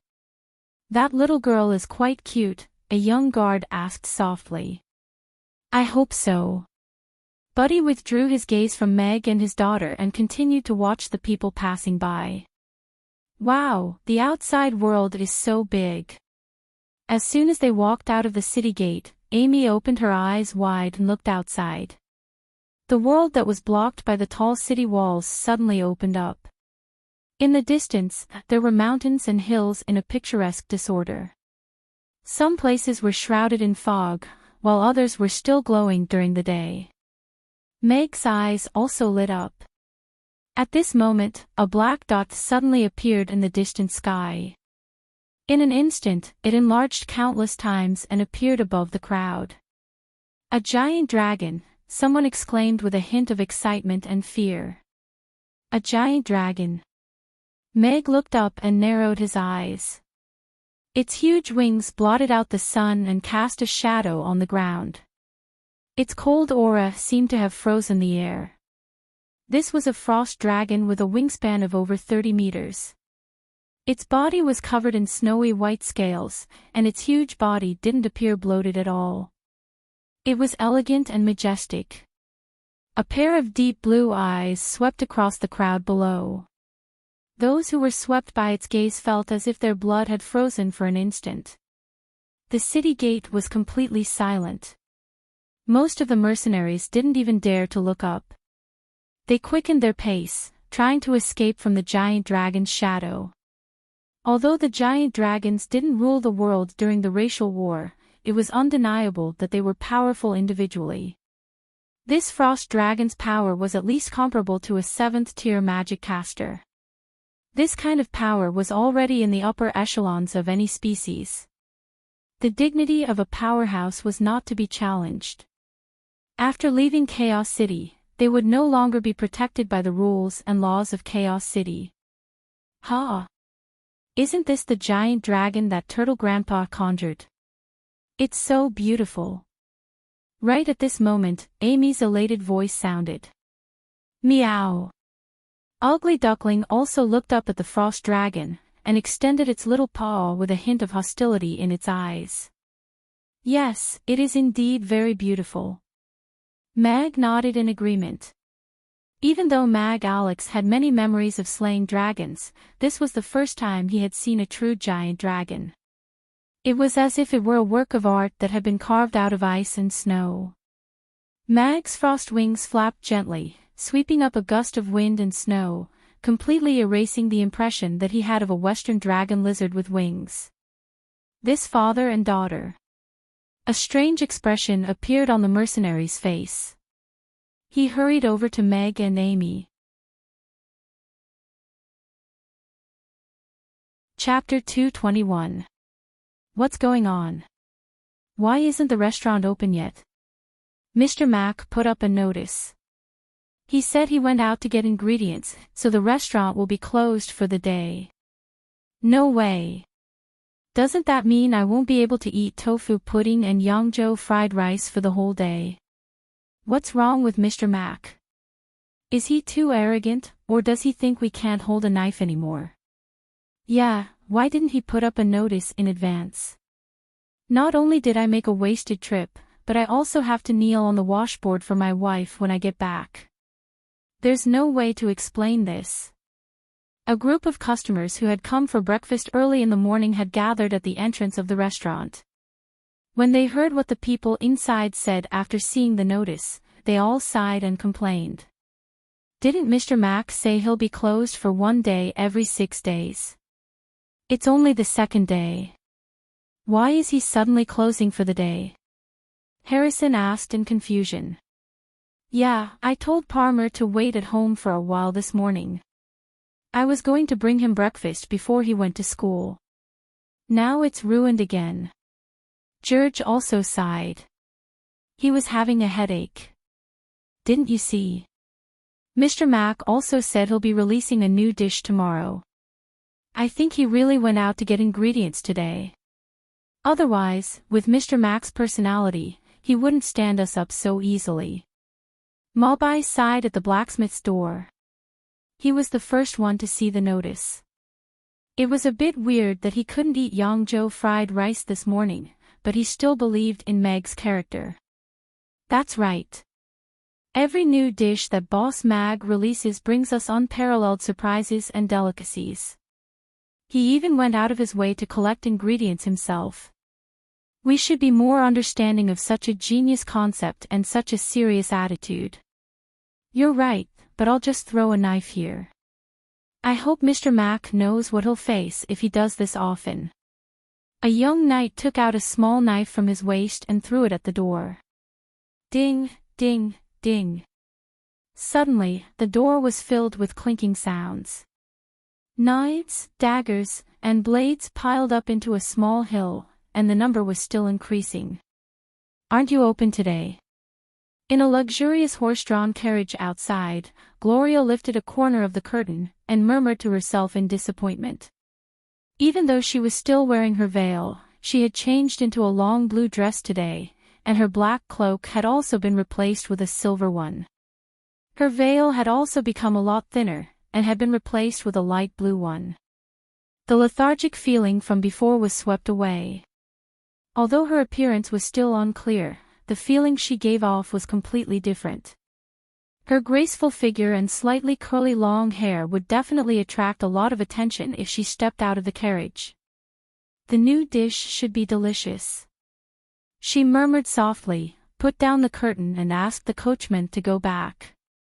Today, Luo Xia had something to do and did not come. The 3 members of the Burning Legion finally squeezed their way to the door. Staring at the pile of blades and the notice on the door, they found it hard to accept. Boss, what should we do? If I don't eat Rujiamo for the whole day, I'll be exhausted. Mon said anxiously as he rubbed his big bald head. Yeah, I feel like I've suddenly lost my life goal today. Keel was also dejected. Bullshit. Look, even a genius like Mr. Mac went out to collect materials so early. Don't you feel embarrassed to be so dispirited? Do you have the right to lose your life goal? Sargeras knocked on their foreheads, and waved his hand. Let's go. Today's mission will be doubled. Yesterday, we received news from our clan that the first batch of lava warriors has been assembled, and they will be leaving for Chaos City soon. We should at least treat our brothers from afar with a sumptuous meal of Rujiamo, right? For Rujiamo. Keel and Mond shouted at the same time. Their eyes were filled with fighting spirit. Mr. Mac, this guy. I thought something had happened to my precious apprentice when he asked for sick leave, but it seems like he's not sick at all. He just took her out to have fun, right? It's only the second day of school, and he's already skipping class. Crassus stared at the notice angrily. The sudden rise in temperature made the people around him take a few steps back. Then today is also your day. Amy will have to go to class with me the day after tomorrow, Julian said gloatingly. Crassus suppressed his anger, and pursed his lips at Julian. Heh, you can only go for 2 days. After that, Mr. Mac will be on leave again. 2 days is no big deal. If I teach her, 1 day is better than 3 days for some people, Julian said in a hoarse voice. He looked at Julian with a hint of provocation in his eyes. Crassus's eyes narrowed slightly as he looked at Urian, and asked, "Seems like you want to compete." "If I don't move, I'm going to get old." Julian reached into his sleeve, and a black magic staff appeared in his hand. Please calm down, masters. We're too close to the cafeteria, and there are too many people here. Branley braced himself and stood between the two of them. The magic barrier around him had already been fully activated, and he could feel the impact of ice and fire on both sides. As a 7th-tier magic caster, he was highly respected in the Grey Temple. However, in front of these two living legends of the magic world, he was only a junior. Recently, his job was to keep an eye on the two of them and prevent them from fighting. This was really a job that required one's life. At the city gate, Meg felt everyone's gazes, including the cold gaze of the frost dragon in the sky. He also realized that they seemed to be a little too high profile. He stepped forward and shielded Amy behind him, and looked at the frost dragon warily. After all, he was no longer the dragon-slaying warrior he used to be. "System, can I sell Italian cannons?" Meg quickly asked in his mind. "You can't afford them," the system replied calmly. "If I die, no one will buy them from you in the future," Meg continued. "No, there's still a lot of demand for these classic cannons," the system retorted. "You're fucking selling firearms to other people?" Meg raised an eyebrow. "Who said that? How could I do something like that? Don't slander me. This is the system's business, so how could I peddle it?" The system immediately became a little anxious. All of the mercenaries looked at Meg, who immediately stood in front of Amy, and looked at him with admiration. At least this man had some guts. However, angering a giant dragon wasn't going to be easy. They could only hope that the giant dragon would be a little more forgiving and think that Amy's words were a compliment, not a provocation. Chapter 222. Everyone hurriedly backed away at the sight of the woman who had appeared out of thin air. Her frosty aura had already revealed her identity. Meg looked at the woman with a wary expression. This was perhaps the most dangerous situation he had encountered after coming to this world. However, perhaps it was because he had fused with Meg Alex's memories, but he didn't feel any fear from the moment the giant dragon appeared. Instead, he was more on guard against her. Meanwhile, Amy, who was being shielded behind Meg, peeked her head out with elation in her little eyes. The tall hounds nearby were so scared that they crouched on the ground and didn't dare to make a sound. However, Ugly Duckling, who was being held in Amy's arms, was very eager and fearless. It waved its little paws as if it were showing off its fangs and claws. The woman's skin was as fair as snow, and she was around 20 years old. She was extremely beautiful, but her expression and disposition were extremely cold, as if she were an otherworldly celestial maiden who had descended from the heavens. Her long dress was as if it had been carved from ice and snow. Her deep blue eyes moved away from Meg and fell on Ugly Duckling, who was being held in Amy's arms. She paused for a moment with a hint of confusion in her eyes. She then looked up at Amy, and her eyes lit up slightly. The frosty aura enshrouding Meg and Amy instantly disappeared, and she also withdrew her gaze before walking toward the city. Large snowflakes blossomed on the ground with every step she took. What a strange little thing. She's not afraid of me. Looks like she's most likely a little kitten with brain damage. Elizabeth shook her head slightly as she murmured to herself in a voice that only she could hear. Frost rose from beneath her feet, and she disappeared into the city in the blink of an eye. As soon as the woman left, the oppressive aura instantly disappeared, and the frosty aura also slowly dissipated. Everyone present heaved a sigh of relief. The giant dragon's aura was simply too frightening. If a 7th-tier magic caster or 7th-tier knight were standing here, they wouldn't have felt so suffocating. Everyone glanced at Mag and his wife. This father and daughter pair were quite lucky to have met a giant dragon with a good temper and tolerance. Then, they continued on their journey. Wow, father, that big sister white dragon was so beautiful. And why did she suddenly disappear? Amy jumped out from behind Meg, and looked at Meg with curiosity and elation in her eyes. She must have used some kind of teleportation magic. If he were to be killed as soon as he stepped out of the city gates, it would be the most humiliating adventure in history. All right, I'll help you talk to the teachers tomorrow. Mag smiled. He really didn't know how to do that. Let's go. Mag patted Amy's head with a smile. He then poked Ugly Duckling's head with a finger and said, Ugly Duckling, don't show hostility to others so casually in the future. You're not even good enough to fill the gaps between people's teeth. Are you going to show them your cute little paws? Meow. Ugly Duckling looked at its little paws with an aggrieved expression, and raised its paws with all its might. Curl up. Amy patted it with her little hand. Meow. Ugly Duckling immediately retracted its paws, and nestled in her arms as obedient as it could be. Meg pulled out a map from his bag. As a common first-tier magic beast, fire chickens were widely distributed outside Chaos City, and could be found in many places. Let's go to the outskirts of Stranglethorn Vale. It's less dangerous there. Meg looked at the map carefully for a while. After identifying the direction, he put away the map, and took Amy's little hand, and led her forward.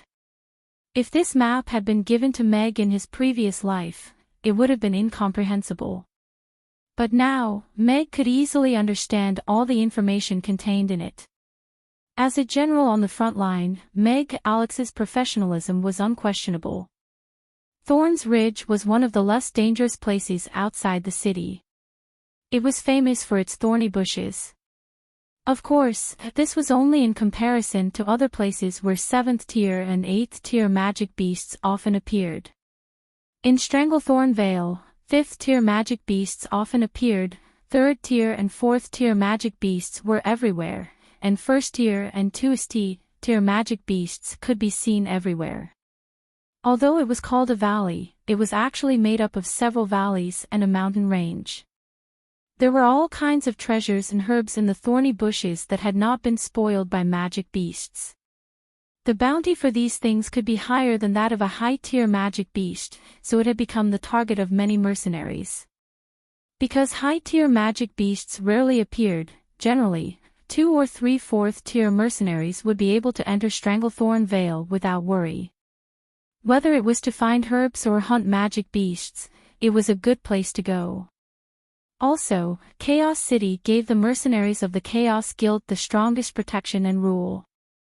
During missions, they were not allowed to kill each other. If there was an unnatural death of a member, the guild would investigate to the end. No matter what kind of background or strength the killer had, Chaos City would not tolerate it. A life for a life. A few years ago, the higher-ups of the Grey Temple took action and killed a dozen high-tier mercenaries, including a 9th-tier demon. After that, this rule became deeply ingrained in the hearts of the people.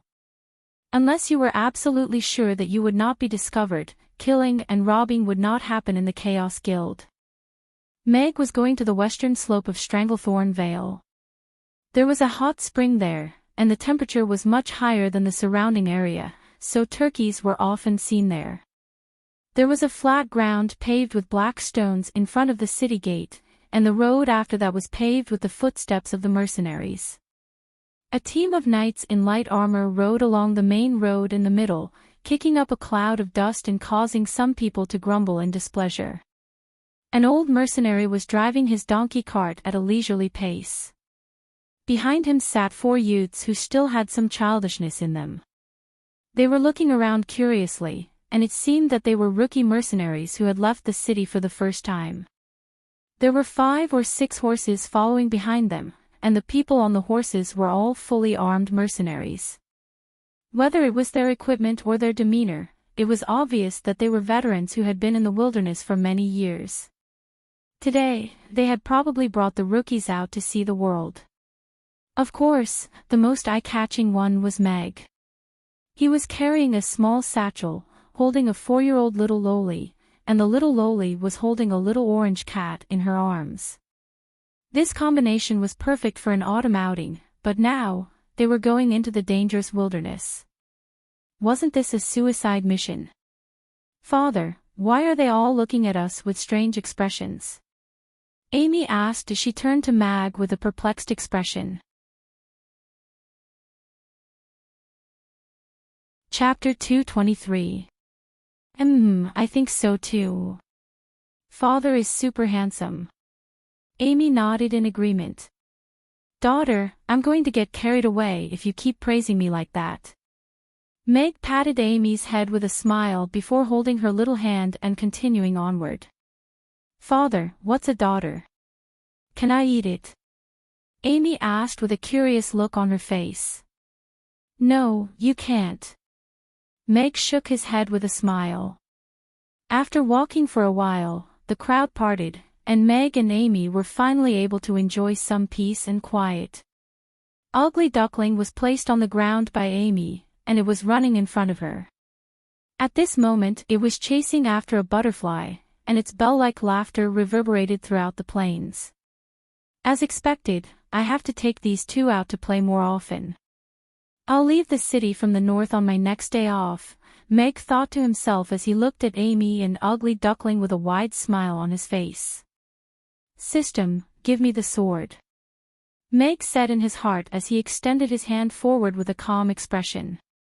That's how powerful experts usually receive swords, right? Ding! A long sword fell from the sky, right next to Meg's nose, and the cold light emanating from it almost blinded his eyes. It stabbed firmly into the ground between his legs, and the hilt of the sword swayed slightly. Meg's body completely stiffened, and only after a while did his throat move. He looked down at the sword, which was still swaying from the hilt. If it had been even a centimeter off course, his nose and a certain part of his body would most likely have said goodbye to him. System, you've been getting a little carried away lately, haven't you? Meg repressed his rage. My apologies, host. The signal in the wilderness isn't very good, so there was a slight deviation in the positioning. Thankfully, it was delivered to you accurately. The system's apologetic voice sounded. It even added a sonorous slogan at the end, System Express Delivery, Mission Accomplished. Accomplished? Accomplished my ass. This is murder. Mag stomped his foot as his legs went numb, and he stumbled back a couple of steps. He looked at the long sword, which had been embedded into a black rock on the ground. The blade of the long sword was glowing with a cold light, and it had almost been sliced open by such a sharp long sword. Why was the system advertising him here? This system had indeed gone overboard. Host, this is baseless slander. It is also an insult to a hard-working employee like me. However, as a system with professional ethics, I will not argue with you today, the system replied seriously. Integrity. With your delivery attitude and standard, I'm going to give you a bad review. Return. I won't buy it in the future. Meg curled his lips and said coldly. Dear, if you have something to say, let's talk nicely. Negative reviews and refunds won't solve the problem. If you have any dissatisfaction or needs, please be sure to tell me. The system's voice suddenly became very friendly. It paused momentarily before continuing. Regarding the problem of delivery, there is actually a very simple and effective method that can easily solve the problem of accurate delivery. At the same time, it can provide the host with a holographic map of the area within a radius of 50 kilometers of Chaos City. All of the costs of purchasing maps in the future will be waived. Is there really such a good method? Meg was a little skeptical. Could the system suddenly change its personality? System, you can buy a satellite, the system suggested seriously. Why don't you go to heaven? Meg couldn't help but chuckle. He picked up the long sword from the ground and quickly caught up with the two little guys who had already run off into the distance. As a restaurant owner, it was asking him to buy a satellite in order to make delivery more accurate. Perhaps only the system could come up with such a good idea. Host, the satellite produced by the system has extremely high resolution and accurate positioning. Furthermore, it is a synchronous satellite, so it can lock onto Chaos City in real time and provide you with accurate positioning requirements. The system was unwilling to give up. Extremely high resolution. How high can it be? Meg asked with raised eyebrows. As high as you want it to be, the system said with a hint of temptation. Then I want to install one in the Elven territory. Is that okay? Meg asked with interest. Not now. The system continued. The system seriously suggests that if you want to build a complete satellite navigation system, you will need to make up about 35 satellites. The first satellite must be in the sky above Chaos City, and then radiate to the surroundings to form a satellite network that covers the entire continent. That way, that does sound very tempting. Sorry to interrupt, but how much do you intend to sell a satellite for? Meg interrupted. 3 million gold coins to accurately send it to the predetermined orbit. The system replied seriously. System, you suddenly have a sense of humor today. Meg immediately laughed. You're a vegetable seller, and you're trying to sell a 300 million gold satellite to a chef. I can't help but want to put you on it. An ellipsis silently appeared in the system's mind. Meg couldn't be bothered with this unreliable system anymore. How could it bring up a satellite when it was just delivering goods? He quickly caught up with Amy and the others, and at the same time, sized up the long sword in his hand. This sword was similar to the one he saw in the shop in Mumbai a few days ago. It was a little like a traditional long sword in China. The sword was about 1 meter long and 2 fingers wide. The hilt was black, and there were a few simple intersecting patterns on it.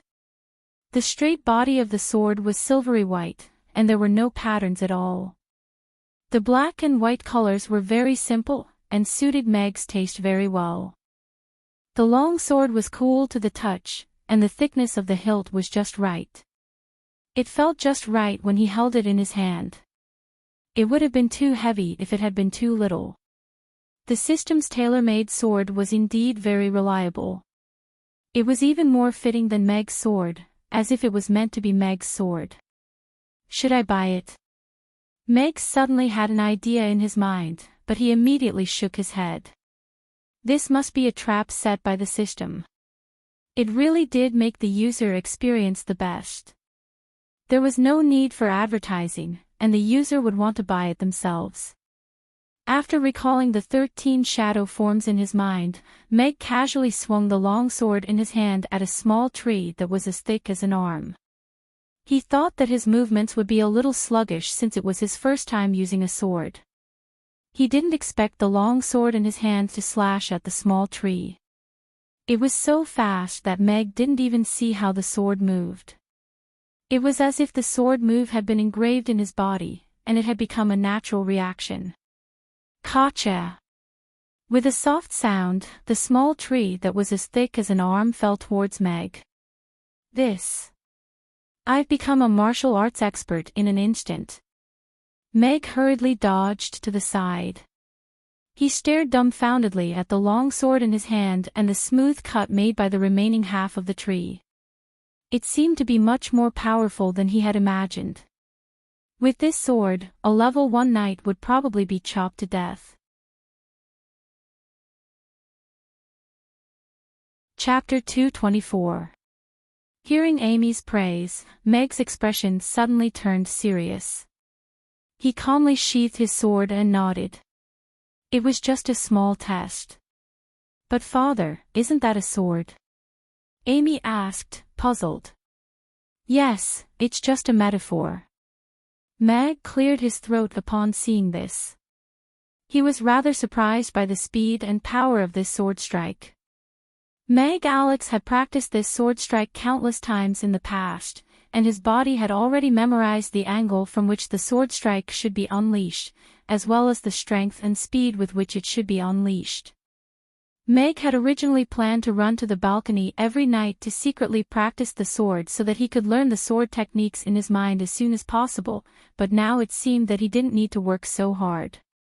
What he needed to do was to adapt to the speed of the sword technique as soon as possible and let his mind catch up with the sword. This way, he would be able to perform the sword technique to the extreme with his current physical fitness. At this level, he should be invincible among those of the same level. If he was lucky, he might even be able to kill someone above his level. In conclusion, there was no need to level up. It seems that the right way to level up is to cook well, earn money well, and get the strength points from the system and buy new strength points. Meg thought to himself. This was good too. If he had to run the restaurant during the day and practice the sword at night, it would be too tiring and he wouldn't have time to accompany Amy. Father, where did you put your sword just now? Amy asked curiously as she looked at the shiny silver sword in Meg's hand. Up in the sky. Meg pointed up. It had indeed fallen from above. Wow, really? Father, that sword technique was so powerful. Amy wants to learn. Amy's eyes lit up as she looked at Meg expectantly. Amy wants to learn the sword. Meg suddenly stopped and looked at Amy with some hesitation. Alex was the continent's #1 knight in the past, and his sword technique was naturally #1 as well. However, Amy was now learning magic, and she was also a long-range and melee fighter. If she also learned the sword from him, it seemed that she would have to learn too many things. She was still young, so she couldn't not have some time to play. That's right. Amy nodded seriously and looked at the long sword in Meg's hand with sparkling eyes. I want to be like father and be able to cut down the small tree in one go. That way, if anyone dares to bully father in the future, I'll cut them down. When Meg saw Amy's expectant expression, a smile appeared on his face.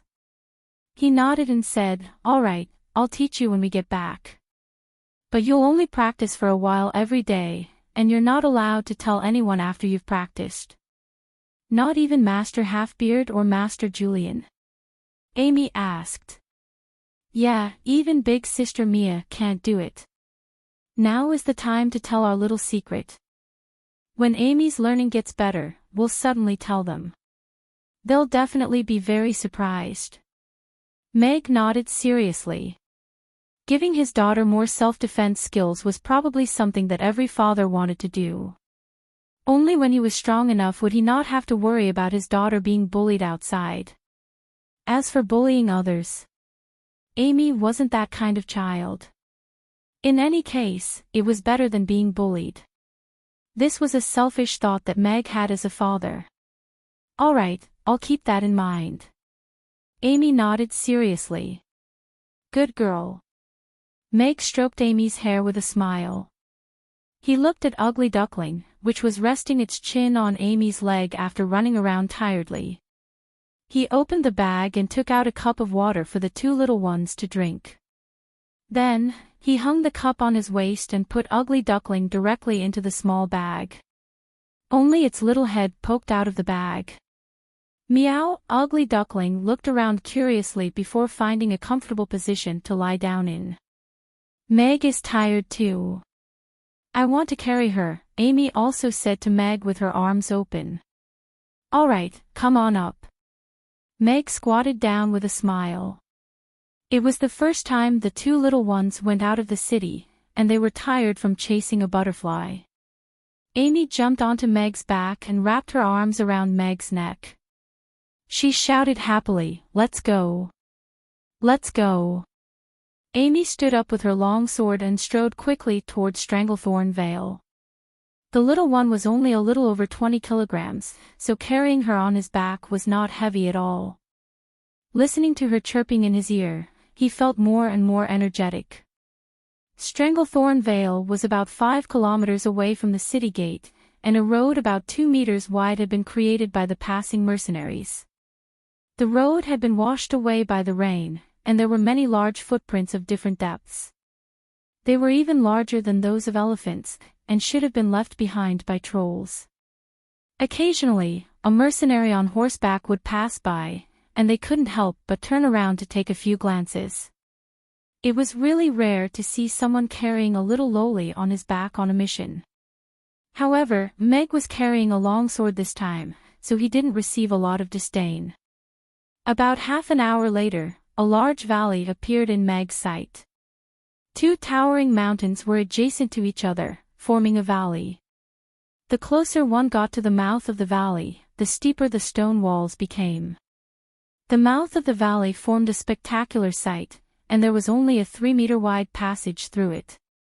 Furthermore, the stone walls were covered with black thorns that were as thick as an arm and covered with black barbs. They stretched as far as the eye could see, draping the two mountains with a layer of black clothing. It wasn't easy to climb up the mountain, so no matter what, they should soak their feet before going down the mountain. Meg stretched out his hand to the hot spring, intending to test whether the temperature was suitable for soaking his feet. Although the hot spring was good, it couldn't be soaked casually.